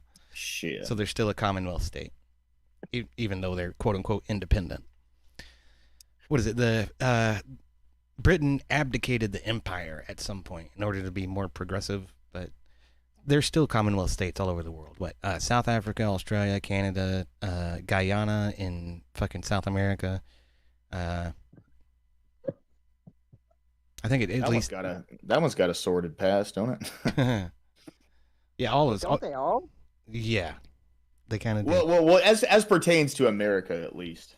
You know, that's where Yeah. Jim Jones took all them folks back in the 70s and Right. made them drink the Kool-Aid. That's where drink the Kool-Aid comes from. Yeah. All right, so Israel released nearly 2,000 Palestinian prisoners and detainees on Monday as part of the ceasefire agreement in exchange for the return of the Israeli hostages. They included 250 people who were serving life sentences and about 700 others who have been detained and held without charges since October 7th, 2023. Why were they not charged? That's crazy. They guess- were prisoners. I guess there weren't like videos and stuff. They couldn't prove a lot of things. All they could go off of was like first person accounts, you know. Rude says is basically just historical recognition, zero interference in politics or anything. Yeah, fair. All right. The remains of 4 deceased Israeli hostages returned to Israel on Monday. However, 24 others have still yet to be returned. Trump said not all of their bodies have been found and recovered. Oh. They said they were going to release the other hostages, right? Aid began flowing back into Gaza following the ceasefire between Israel and Hamas that went into effect on Friday. Israel has completed a pullback of its military troops to a pre-approved line in the Palestinian territory. The peace remains fragile, and major questions over what comes next are answered. Yeah, I have no idea. This is the part that really blew my mind, though. Chuck Schumer commended Trump. Now, this right here is why I believe that politics is all a game. Seriously. Because So here's these all of people the Commonwealth think of him countries as in a the world. Nazi, they think of him as Hitler, they think Why of him is as half of this evil dictator, and the yada, United yada, yada, States yada, covered yada. there? I don't know, but They're literally that gives you an idea. the Okay, government like is all shut of these down right countries now because would Senate participate won't with Britain in a vote war. on the continuing So resolution. nobody wants to go to war with Britain, right? And That's yet, ultimately what my he will argument boils also down issue to. a statement that says, "Today is a wonderful day. Finally, the last living hostages brutally held by Hamas are home. I An believe immense and several of overwhelming these sigh of countries, relief. China is I commend after the for enormous their natural advocacy resources and of the stuff. tireless hostage families, President Trump, yeah, his there's- administration, and all who helped make this moment happen. Today, we celebrate the return of the This is hostages Guyana with over joyous here. images of their reuniting with their families, and we solemnly reaffirm our commitment to bringing home all the deceased hostages, including my constituents Omer Nutra and Ite Chen. He also emphasized the importance of pursuing the opportunity for a long-term and lasting peace. And what's crazy is, how did Trump not win? I mean, I know why he didn't, but the fact that Trump didn't win the Nobel Peace Prize and they gave it to I don't know if she's from Venezuela or Argentina, uh the political opposition of Maduro or whatever. Yeah. That's That's our insane to Venezuela. me. Yeah, Venezuela. Like, what? I understand, she's the, I guess, supposed to be the political opposition of someone we don't like, but like, how is her, what all she's done for peace, how is it even close to what Trump's done? Well, like, and again, this is just my stupid fucking opinion, right? But I do want to be very clear about this. The Nobel Peace Prize doesn't mean shit. Barack Obama got one. Yeah, for being the first black president. Like, he didn't even fucking do anything. He just fucking drone striked and carpet bombed families, American citizens, Yep. and foreign countries. Like, And And they never took it back. They never took it back. that's because that would be racist, Corey. They can't take it back. You're right. right. Yeah, it's bullshit. It's total bullshit. The Nobel Peace Prize it's a hack, dude. He did nothing for peace. He never did anything for peace. And ever since he's been president, tensions in the country have risen through the roof. Oh, yeah, that's fair. BLM started under Barack Obama. That's true. So, I mean, like, he hasn't done shit. Just saying. All right, I'm done with the Dusty thing. I thought there was going to be a lot more to it, but it seems like it was as simple as it can get. Like, it wasn't some drawn out, like, I hate you, blah blah blah. I will say, I think that's what Dusty if you wants. get some time, watch the rest of that video, because I don't want to say it shouldn't change your personal opinion on either one of them, but it does lay out some facts that I think are crucial to the case. Yeah. Black Elk is excellent about that. All right, like he's always good at making sure that the context is preserved. That's why it's a half-hour video and it's not a 4-second clip, right? So yeah, I want to see that. What the Black Israelites versus the. But I didn't know if it was going to be funny, because that dude's normally like. Yeah, yeah, he was in the Impractical Jokers. Is Matan friendly with people watching his stuff? I have Hassan. Fuck Hassan. Matan even. Oh, I have no idea. Matan. I don't know who that is. The guy. He's the little kid that says edgy things. He's the one that got Tim Pool to take off his beanie and show his bald head. Yeah, he gave him money for it. What was it, $10,000, something like that? I think it was like $20. Oh, was it $20? Yeah. I don't think Tim Pool really even cares. I think he just does it for the brand, right? Dude, I don't know. I've seen him be very vehement about not taking the beanie off. That it's something about protecting his identity. But yeah, it turns out he's totally fucking bald under there. So. Oh, I don't think he needs to protect his identity anymore, bro. He's had bomb threats and people like maybe showing that's why up to his studio and stuff. That's why he's probably aloof already about knows. It, yeah. I think it's more of a demand thing. So he always talks about, like, even when he's forced to wear suits for certain occasions, he'll still wear it on. To him, it's like, it's a reflection of when he was younger, and like, I guess he's very prideful with that. He's got that skater mentality, or that I guess alternate culture type personality. So it kind of fits him. I don't know. Well, he's also a self-made man, right? Like, I remember watching Tim Pool when he was in like a 1-bedroom fucking apartment in DC. Yep. Right. Talking to his computer, When welcome back. I was taking I was in Greenville Tech, and a friend of mine, it's like a local community college, and they had a journalism course, and my friend was taking it at the time. And I think at the time Tim Pool was over there in Sweden talking about the no-go zones, and that's when I got introduced to all his stuff. I was huge into journalism. The cool kind, not the MSNBC kind.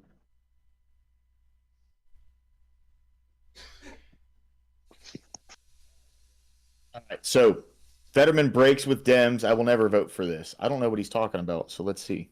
Well, we just heard from Vice President J.D. Vance about the path forward in Gaza as the first phase of President Trump's peace plan is in effect.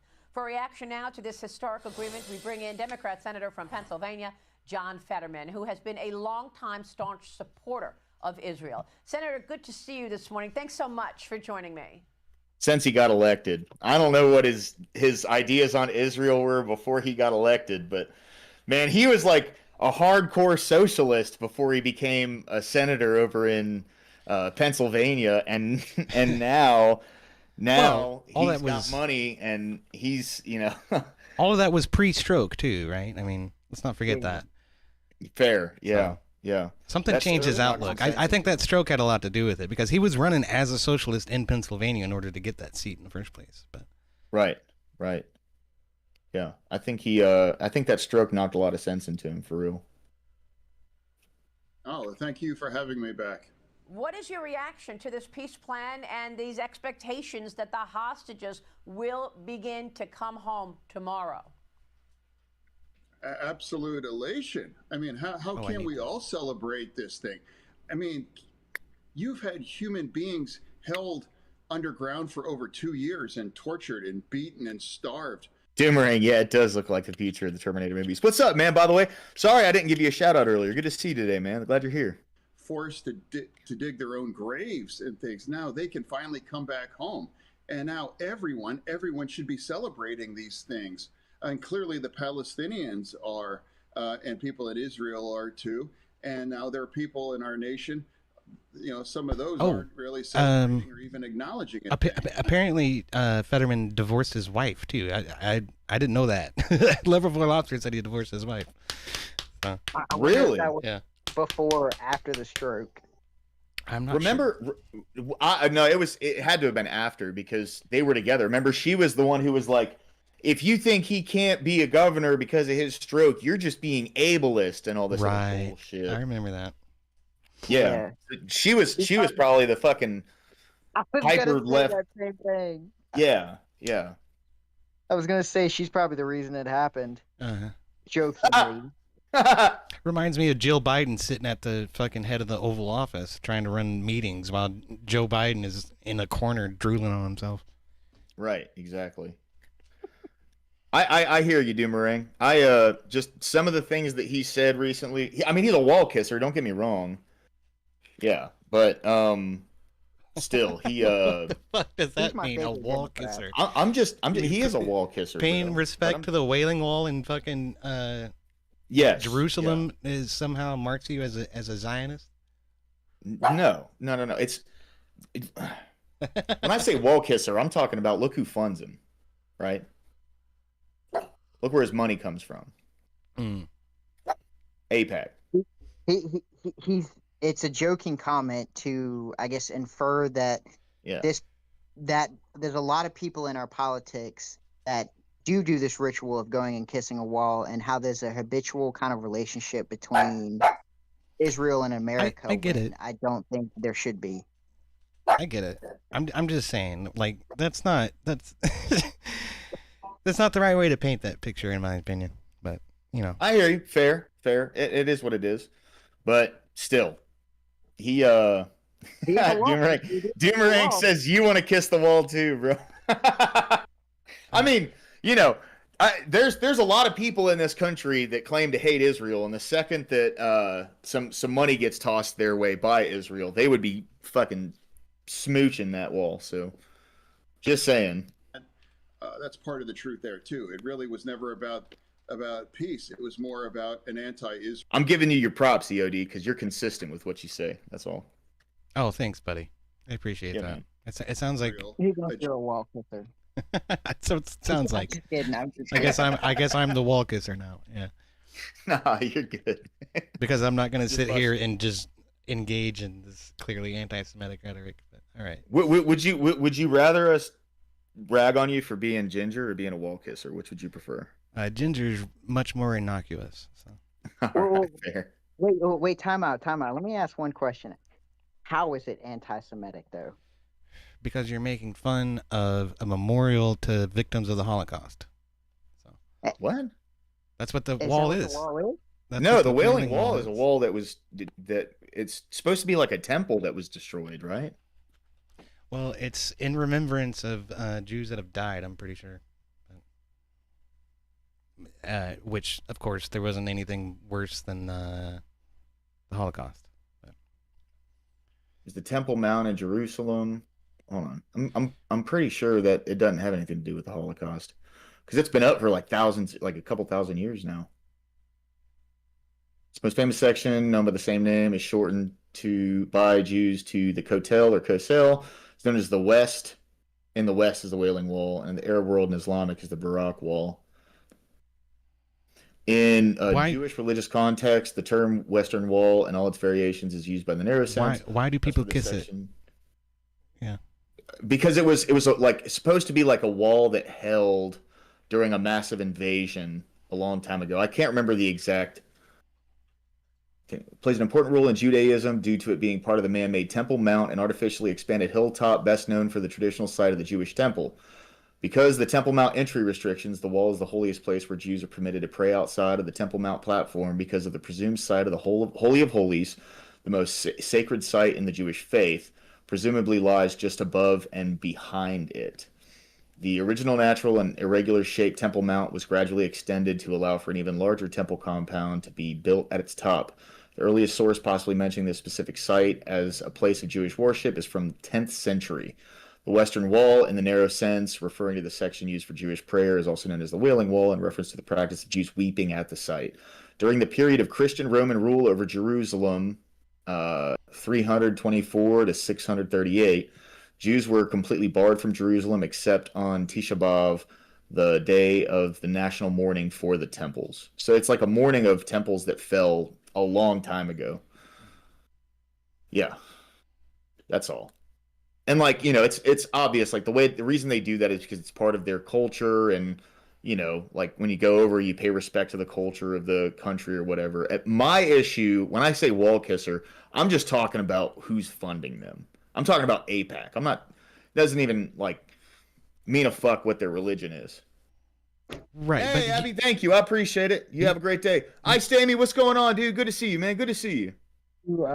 So you can agree that trying to write it off and dismiss it in some aloof way is disrespectful to the faith of Judaism, yeah? Well, yeah, okay. Well, I don't have a problem with that. It's disrespectful to my faith. So here's my thing, right? I don't really give a fuck if someone else disrespects Christianity. They can disrespect Christianity all they want, you know. But I also don't think it's. I mean, I don't even think it's disrespectful, honestly. I don't know. I don't. That would be like someone calling a Christian a cross kisser, right? Or someone who's funded by Christian organizations a cross kisser. Yeah. That's fair. Yeah. But I would find that dismissive of our faith. Honestly, I really would. Yeah. That's quite dismissive. I'll kiss the Bible too. Well, I wouldn't generally say that. I mean, because it's one of those things to where, I mean, if people want to disrespect me for my faith, it be what it be. I just don't think it's anti-Semitic to then make a joke about the kissing of a wall as a ritual for them. Yeah, because there's plenty of good Jewish people out there, right? Like, don't get me wrong. This isn't a statement on Jews. This is a statement on the country of Israel. So, like the state, the government of it. Name one Jew who's a good person. Kyle Berman. Okay, all right, fair enough. Kyle Berman. You have Steve, Eva, Gabriella, and Jaron Mendel. All of them are. I mean, like, I don't know who any of those people are, but I'll take your word for it. Of course. I live right outside of Mountain Brook, man. You know what I mean? I'm now. Correct me if I'm wrong. Ivanka's husband is the one that did the peace deal with Gaza and Israel, correct? Jared Kushner. Uh-huh. Okay, so I am getting that now. I just wanted to make sure I was getting the name right. Yeah, I said Jared Kushner. Yeah. Well, that's another great one for sure. I was just wondering if there was any that you could draw from off the top of your head. So a lot of people would say that Jared Kushner made a shit ton of money off of trying to get countries to recognize Israel as a state, right? That was the peace deal that you're talking about. Yeah. That's fair. So people on the right who are kind of anti-APAC and anti-Jewish influence on the United States are pissed at Trump because of what Jared Kushner did. Yeah, 100%. Yeah. And he got a bunch of money from Saudi Arabia and stuff too. Yeah. Yeah. I understand that. Fair. So here's my thing, right? It has nothing to do with Jewish people, the Jewish religion, whatever. Just so happens that the scumbags that run Israel's intelligence agency and their government all happen to be of that faith, right? Like, that's it. It's not about Jewish people. And like YouTube's probably gonna fucking hit me hard for this one because they just signed a big deal with Israel. So, well, okay. So let me ask you this: do you not trust in like the story of Exodus and where Moses chose to settle? Yeah. And that's not the geopolitical location of Jerusalem, or is it? I thought it was. But that's irrelevant. I'm not talking about the geographic location. The borders of it and everything, that's all fine. Like, I get that. What I'm talking about is the government that they have currently in place. But would that be the bloodline or would that be the borders, EOD? Would what be the bloodline or the borders? Moses' settling spot? Is Israel the bloodline of Jacob, or is Israel the defined borders between this location? As is generally referenced in the Bible, it's the people, it's the bloodline. As I'm aware, yeah. Until the new covenant, yeah. Okay. And then Christ kind of reinterprets that to mean people who follow him, right? Mm-hmm. Do I have that right? I think I have Claudia that right. Scheinbaum. You guys read the Bible every week. I don't read the Bible every week, so you tell me. You're spot on. I mean, I don't think you've referenced anything incorrectly. Okay. No. It wasn't that. I think to a large degree, when this conversation comes up, a lot of people immediately like blanket when you say something like Israel. You're meaning all people who are Jewish. That's not what I'm referencing here. What I'm referencing here is Israel. There's shitheads who are Jewish. There's shitheads who are Christian. Shitheads who are Muslim. Whatever. I'm much more against Islam spreading than I am. Well, here Judaism or Christianity, because I tend to agree with that. I'm for Christianity spreading. Yeah, I tend to agree with that. I think Christianity and Judaism kind of overlap in a lot of ways, and people tend to forget that sometimes. But okay, so one of my favorite people who is Jewish is Zachary Gelb. He just showed up in my chat. He says, God also promised that land to the Jews. That was his first covenant, was the promised land. You remember the promised land? Again, that's out of Exodus. Yeah. Right? So. Yes. Well, that's what I'm saying. It has nothing to do with the borders, right? It has to do with their current government. Okay. Their current government. I agree. That tends to be secular and sort of embraces progressive ideals a little bit too extremely sometimes. I'll agree with that. No, and they bomb other countries, and then we have to come clean the mess up. And well, we didn't have to do that with Gaza, thank goodness. No, well, I mean, that's what we just did. We just did. Well, we're signing the peace deal right now. We're the ones that had to get involved. Then let's clarify what you mean by we have to go in and clean it up. With Syria, we had to engage in military action, right? In Lebanon, we had to threaten it, and in Gaza, we did neither of those things, right? No, we definitely threatened them. Remember, Trump said if you don't release the hostages, it's like hell will rain down fire on you. You know what I mean? It was something to that effect. I don't know exactly what the quote was, but he'd been threatening Hamas for a long time. You know, but like that's besides the point. What I'm saying is, you know, like with Iran. That is the point. That is the point because ended when we bombed that nuclear facility. Exactly. So we had to go in and clean it up. Yes, I agree. Mm-hmm. That did not happen with Gaza. Instead, it happened politically through what do we call this? Diplomacy, right? Instead of America being militarily involved. So yeah, but we still had to clean it all up.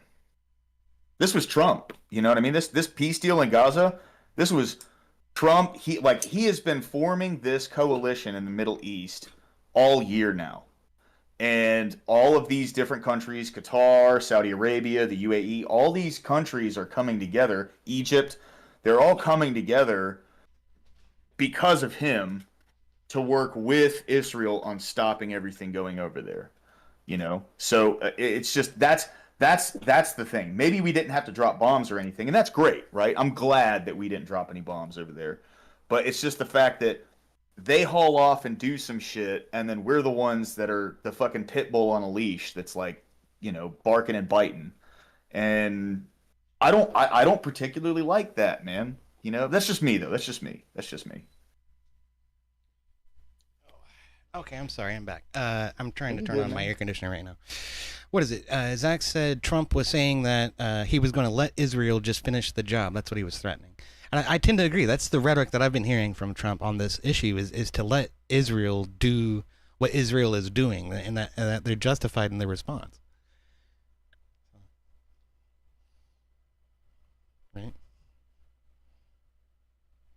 Let's see. Hold on.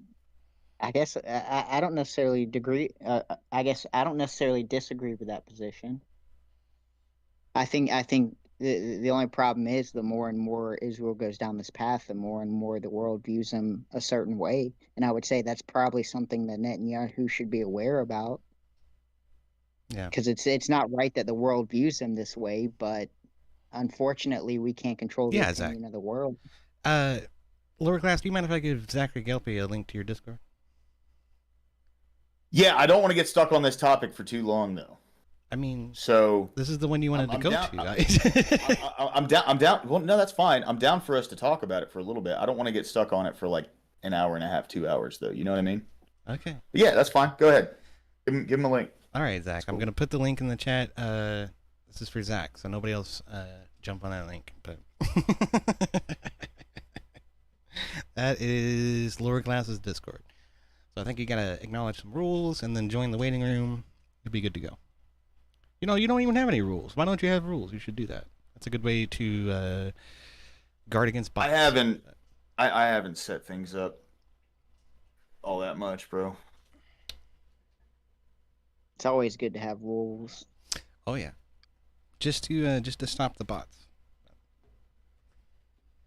It didn't stop me. You're not a bot. I do appreciate these discussions. I mean, I don't want to derail your show or whatever, but you're not. No, you're not derailing. All I was saying is I don't want to get stuck on the topic for too long. Yeah. Right. That's it. We gotta read that Bible. I think we'll finally get past, what is it, Joseph? Not Joseph. We're on Judges right now. Judges, that's what it is. Yeah. Yeah. Unfortunately, today's not God and Country, but Wednesday will definitely be getting into the Word. I'll be completely honest with you. I should have done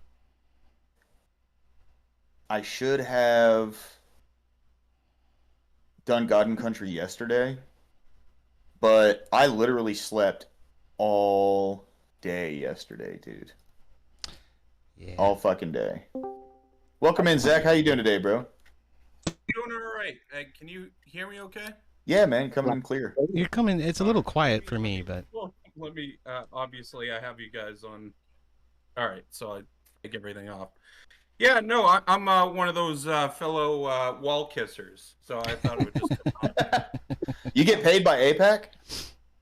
No, I'm one of those crafty Jews that I pay all these politicians. So just thought I would just come on and give my.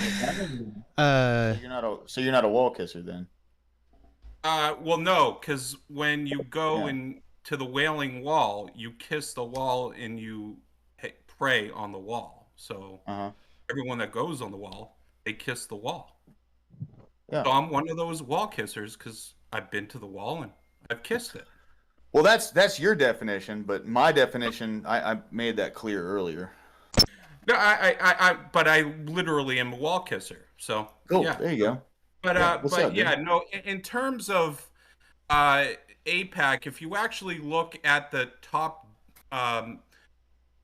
501c4s, which APAC is, it's not a foreign lobby; it's domestic lobby for the Israel and American alliance to keep that strong.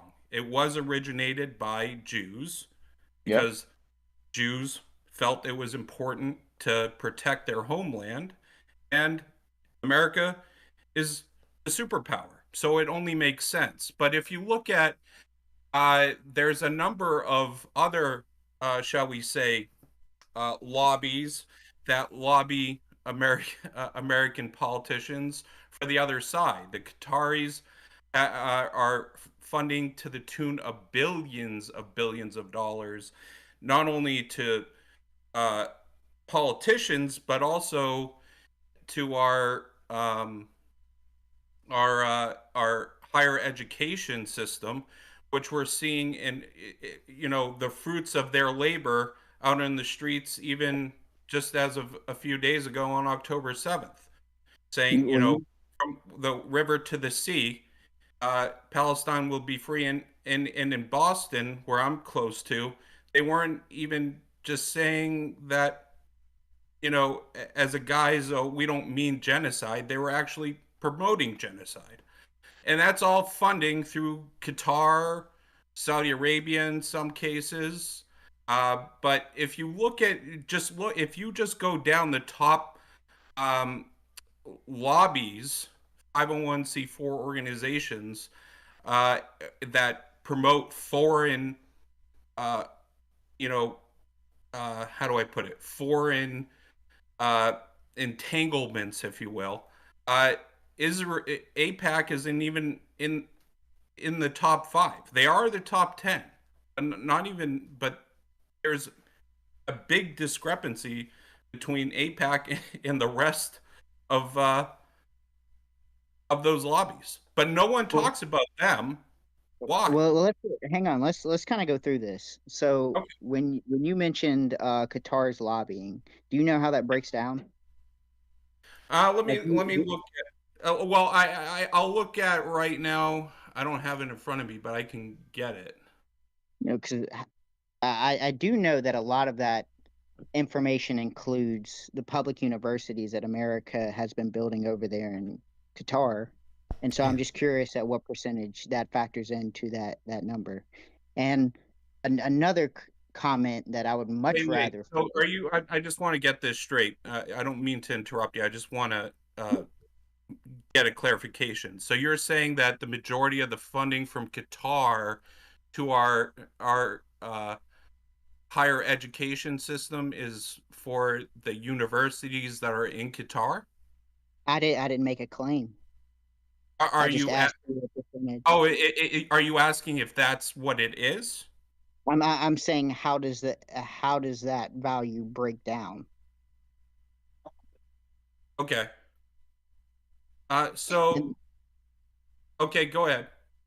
No, I was gonna make another statement about do you know another lobby, like I guess an American lobby that lobbies for a foreign country?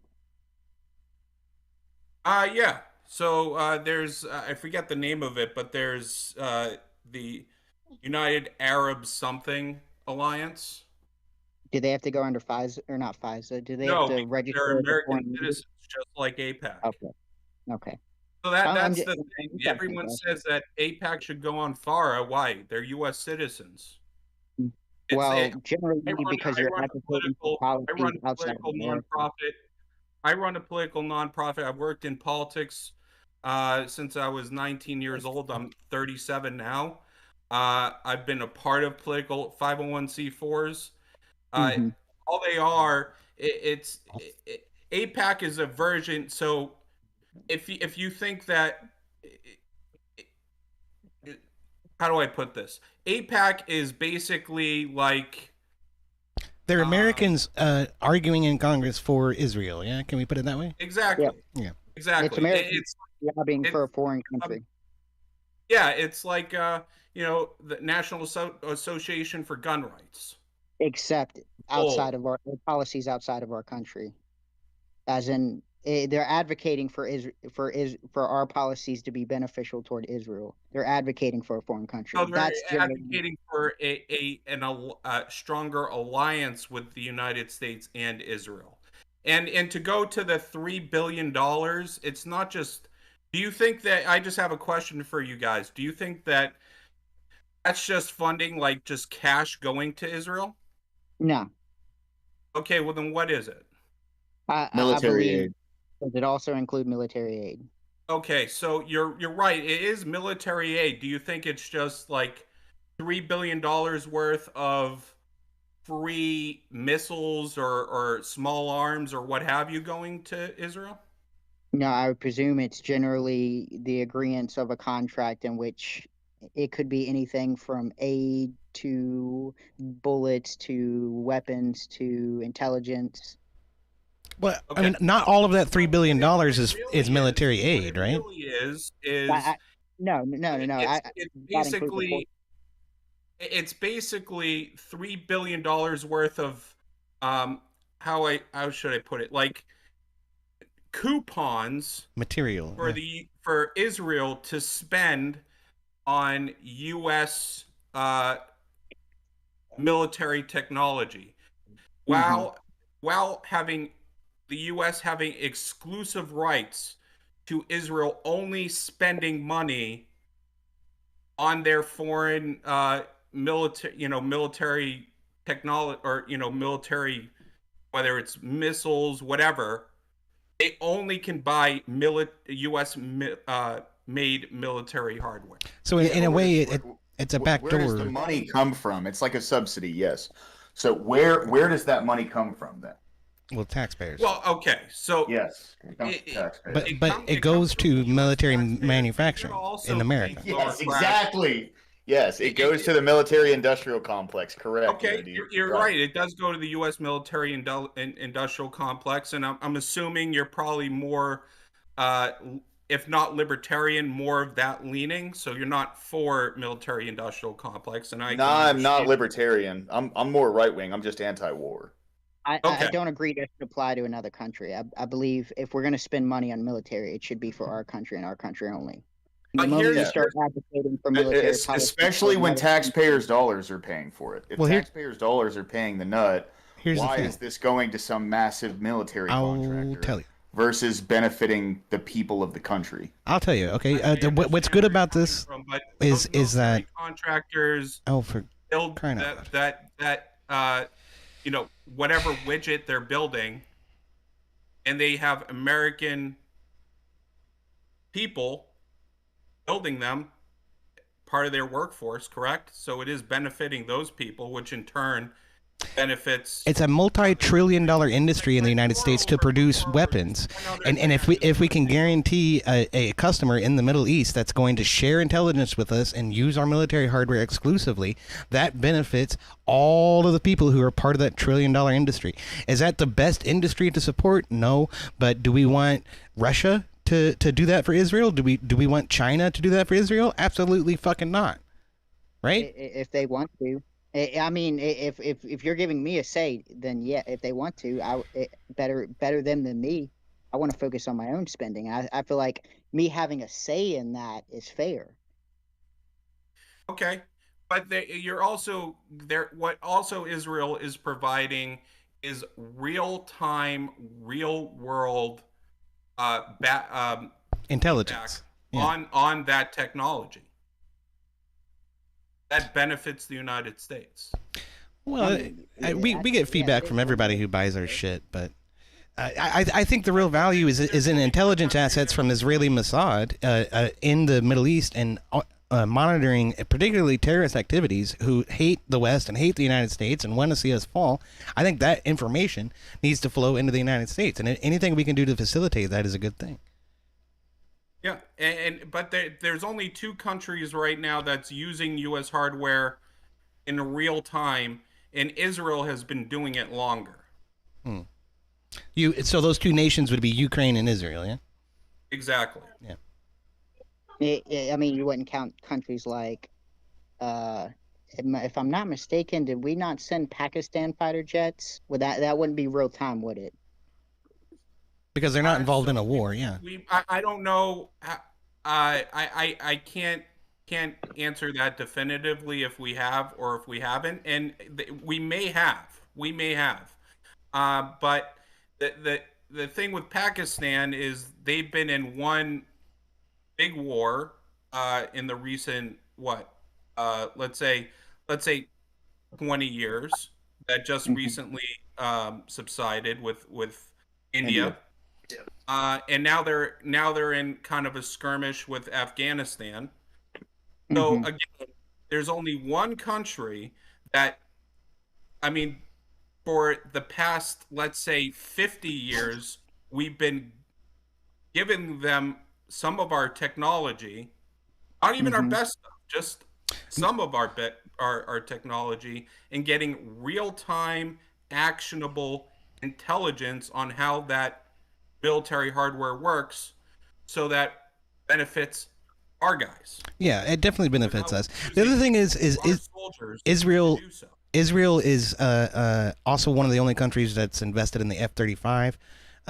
So that's actually new technology that's relevant to our troops on the ground, whereas stuff like the F-16 or the F-14 that we would sell to a country like Pakistan is outdated technology that we don't even use anymore. So Yeah, the F-16 is like Well, I 15 mean, years, 50 years old. 50, I 50 wouldn't or say 60, I yeah. wouldn't say everything's, a negative, I guess, agreement toward them.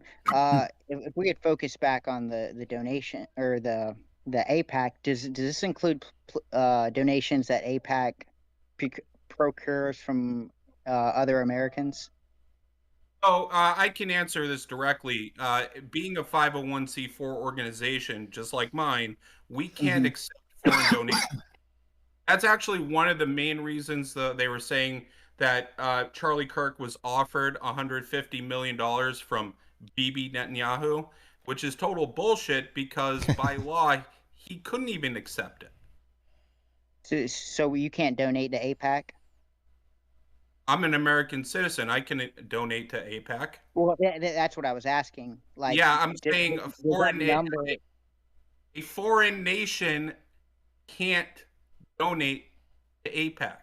I It's didn't ask against that. the I law. said an American citizen. I said it's just because now we have donations that are being used in APAC to then lobby for a foreign nation, and I'm asking, does I guess the money that APAC uses to lobby um for I guess a foreign nation, is that money accounted for, and do we know about Yes. that? Okay, so how 501c4s work, including mine, is the donations aren't like what you give directly to like a candidate or a PAC. Part of the benefit of giving to a 501c4 is that it's confidential. So if you were to give to, let's say, National Association for Gun Rights, they don't disclose their donors to, it's not disclosed to the general public. The only people that know about that said donation is the IRS. The IRS Hmm. knows all of the donors, including is obviously the organization knows all the donors, but no one else. It's not public knowledge. That's part of the benefit of giving to any 501c4 organization. That's why, and also the other benefit is they can give as much as they want to a 501c4. The deterrent to a 501c4 organization is it's not tax deductible. It's kind of funny that the more an organization can directly affect politicians negatively, they make it harder for you to to actually garner donors. Meaning, like a How do they define 501c3 negatively? organization, like the Heritage Foundation or Cato or any of these think tanks, they can't direct a lobby. It can't do any grassroots lobbying. So like they have the benefit, and it is also so so they can't direct lobby, so they get the tax deduction. Whereas with a 501c4 organization, they don't have. They can direct lobby, and they can directly affect, basically, politicians in a negative sense, so that they don't get that tax deduction. Okay, so it's really hard to get a word in edgewise. You said affect Kelpie sometimes. negatively. I love him What to death. defines Don't get me wrong. negatively? But Okay, so what my organization does, before and a Lobster lot of says, them, let's say, is the juice worth the squeeze? I we're feel like money pushing spent for could be spent elsewhere with bigger benefit. national right I to mean, work law. maybe. You guys- Okay, it's arguable as to whether or not we should continue the what do you call it? The military-industrial complex, but it doesn't change the fact that the military-industrial complex has become a huge part of our GDP and a huge part of our economy. These are some of the largest corporations in America. So, benefiting those corporations benefits the people that work for them. You're talking about hundreds of thousands of people. That's a good thing. That's not a bad thing. Okay. Also, the fact that our military hardware is seen as the most dominant out in the field anywhere is beneficial to the United States. Okay. What do the Democrats call this? This soft power, right? So I get that it's not the ideal place to spend money for the government or spend money for an organization like AIPAC, but it is a benefit to the United States that we have that relationship. And so like people like to ignore this shit because they want to Jaceberg and say that the Jews are the source of all of our troubles and this, that, and the other thing. That's all I'm trying to stand up against. Okay, now we're 3 feet deep into the swamp of what AIPAC actually is. But that's how it goes. What can you do? But they also have a C4 type of organization where then they also have a PAC where you can see who directly donates to the PAC. Most of that, though, is the organization siphoning money from the C4 to other organizations to the PAC. I don't want to go into detail on that because that's kind of proprietary. A lot of organizations do it, and you have to do it right. If you don't, you go to jail. So I don't want to broadcast that totally, but that's basically how it works. And in total, if you just look at a lot of these organizations or candidates, AIPAC isn't even their biggest donor. And a lot of these candidates, they're not even close to their biggest donor. Yeah. Byron Donalds raised $13 million for his race. Do you know how much AIPAC gave him? If I had to guess, probably 3%. 3%? No, not even close. $44,000. You think he's bought and paid for by AIPAC? So that's less than 1%. Yeah. Well, no, AIPAC's the only entity that's paying him that's lobbying for a foreign nation. Well, that possibly could be true. I don't know what other organizations. I didn't look into it deeply, but UNRWA, that's that organization that I'm looking for. Let me get it. They're the Arab lobby. So I just want to clarify my position on this before. Is like I don't necessarily agree that the military-industrial complex in the United States is the best thing to fund. That's probably not true. But the fact that we have this relationship with Israel is beneficial to the United States to whatever degree. Could it be better? Sure. Could we take the money and do better things with it? Be more humanitarian with it? Absolutely. You can say that about anything. But the military-industrial complex is a large part of our economy, whether we like it or not. In the fact that our military hardware is dominating in the field is good for us, and it's good for our allies. And I don't see that as a problem. I think that's a good thing. So when it comes to AIPAC, I agree that the influence that AIPAC has on Congress is completely overblown. Anybody who gets money from AIPAC is suddenly bought by the Jews and is a wall kisser. I think that's ridiculous rhetoric. I think it's blowing things out of proportion. Did they promote the Iraq War? Did AIPAC? Actually, no. That's another misnomer. The Israeli government, Ariel Sharon at the time, was begging George W. Bush to not go into Iraq because Iraq was the direct enemy to Iran, which was Israel's biggest enemy. So Israel would have rather had Iraq on the map, fucking with Iran. Yeah, that makes sense. In September of 2002, an AIPAC spokeswoman told the Jewish Telegraphic Agency if the president asked Congress to support action in Iraq, AIPAC would lobby members of Congress to support it. Okay, is AIPAC Israel? Yeah, it's lobbying for war for a I guess it's a fair statement. That's a fair statement. No, it is not. It would be American. Yeah, and is Ariel Sharon Israel? I don't. You'd have to. You I don't know can just do a quick Google search. Yes, Ariel Sharon was the prime minister of Israel. Yes, he was he was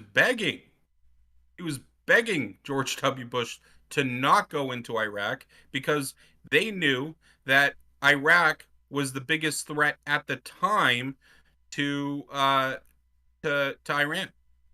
Did Netanyahu come and talk to Congress about entering the war in Iraq? Bibi Netanyahu at the time was not the prime minister. That was Ariel Sharon. I didn't say that. I didn't say that. I just said, did he come and procure a meeting with Congress and speak to them about the positive natures of going to war in Iraq? Bibi wasn't the head of Israel at the time, so what does that matter? That's like saying that if let's say I don't know, let's say a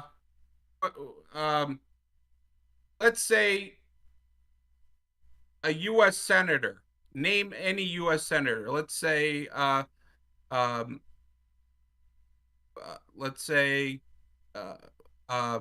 what's his name? Someone the guy. It doesn't matter. A former president, sure. Yeah, goes to another country to push for something. Is that really going to make a difference, or is it going to make a difference if? Well, let's put it this way. Let's say why am I forgetting his name? The Texas senator. Ted Cruz. Ted Cruz is very friendly with and is in the same party as President Trump. Let's say Ted Cruz goes to, I don't know, England and says that he wants England to support going to war with Canada. But Trump is telling England, no, that's a bad idea. Don't do it. Who has more leverage in that encounter? The leader of the country, maybe of the same party as the senator, or the senator who's the same party as the leader? Yeah, I understand. I guess there's a bigger point that I want to make with this. Did Netanyahu come to Congress and testify that we should go to war with Iraq? Corey, that's a rhetorical question. Okay, what are you getting at? Yeah, okay. Where are you getting at? Well, I'm gonna paint a bit bigger picture, because now we not only have an American lobby influencing on joining the war in Iraq, we now have a foreign leader doing the exact same thing. I see the executive director, Howard Core, reportedly boasted at an event that organizations had quietly lobbied Congress to approve the use of force in Iraq. So now it seems like there's a bigger picture of both our lobby and foreign interests getting together and advocating for war inside America. But here's the problem with that. The leader of said country was not Bibi Netanyahu. I didn't. If I said leader, I misspoke. I said a foreign leader. He wasn't. He was a minister. He was a representative of the government. He was representative of the Likud party. I think we can agree that makes him a leader. Yeah, of the country. That does make him a leader. That makes him a political leader in the country. Yeah.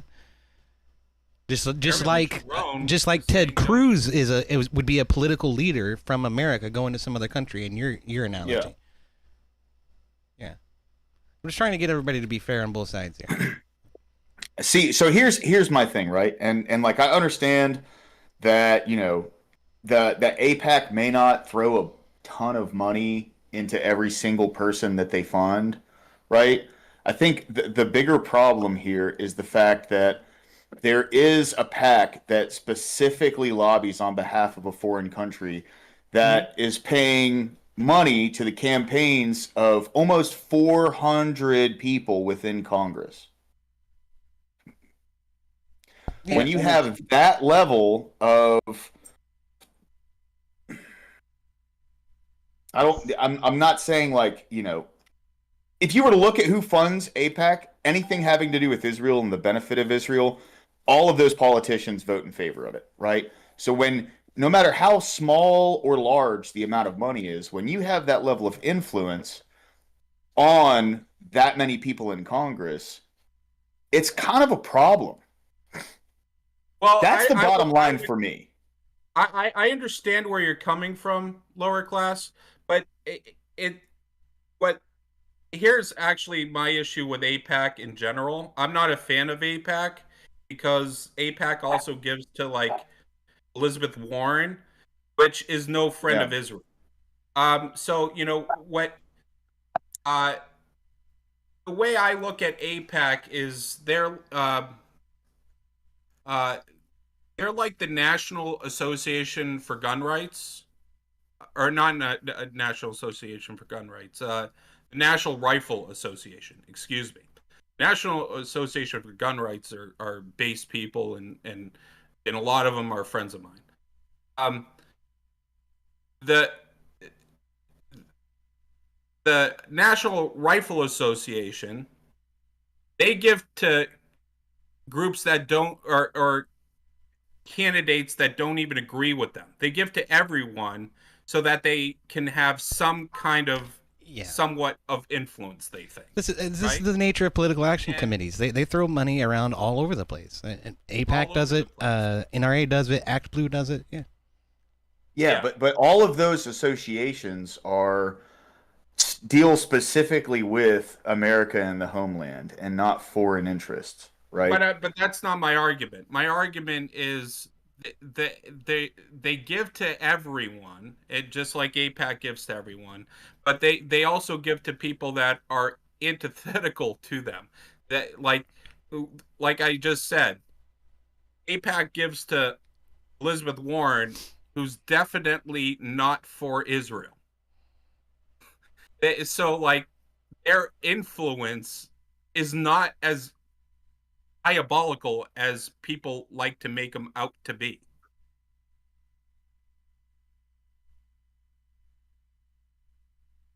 Yeah, and they might give more to like Ted Cruz because Ted Cruz already agrees that Israel should be a state.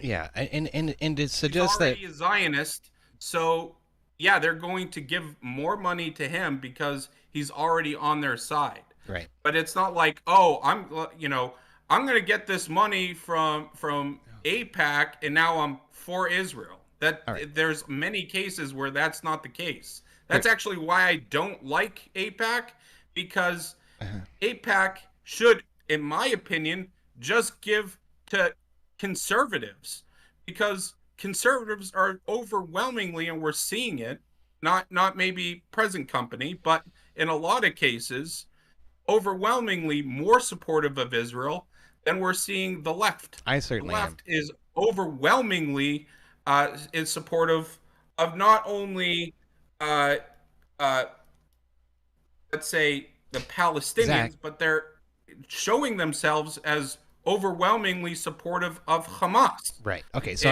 I'm overwhelmingly in support of genociding. Yes. Or I'm sorry. Can I say that word? I'm sorry if I can't. I yeah. Try not to, but it's okay. I apologize.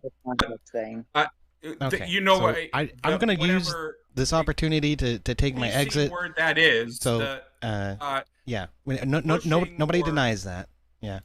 So, taking those people in that area away and all kinds love of it. means, shall we say. Okay, so I'm gonna take my exit. Thank you so much for coming up, Zach. It's good to talk to you. It's good to see you, brother.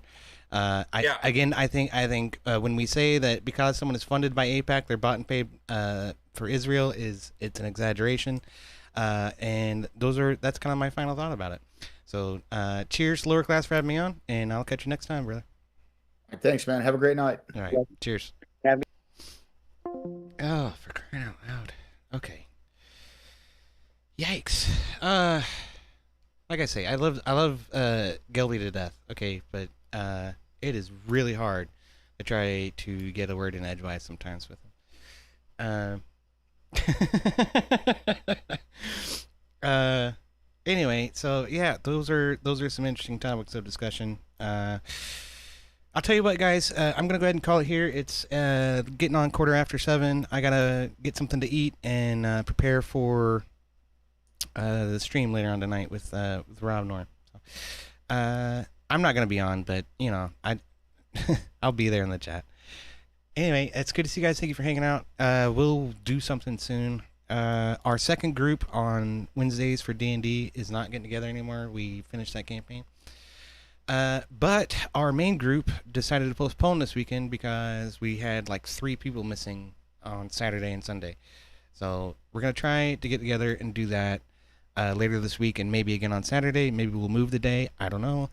Perhaps we should. Saturday seems to be an issue for people sometimes, which is fine. It's whatever. I'm willing to get together whenever you guys are willing to get together. So Abe Dinkus says AIPAC just wants more political sway, maybe. Yeah, I mean, that's exactly what Zach is saying, right? We're going to throw some money towards these people so that they'll consider being cooperative with pro-Israel legislation in the United States. And it is, in fact, the American Israel Public Affairs Committee is what it stands for. And it is an inherently American organization of people who are in support of Israel. So it's not fair, relevant. And yeah, I don't know. There's a lot. I have a long list of arguments as to why we should have a stake in Israel, but I'm not going to get into it. It's all very self-evident to me, you know. But I'm going to try to do more lighthearted things. Occasionally, I will show up on panels like this and stuff like that. So stick around, hang out with us, and we'll try to have a good time. In the meantime, I'm going to send you guys over to, what's his face? Lower Class. So go check out Lower Class on YouTube if you haven't. And I'll see you all on the next one. Hopefully sometime this week. I'm not sure. Keep an eye on my Discord, and we'll talk about it. All right. Cheers, y'all.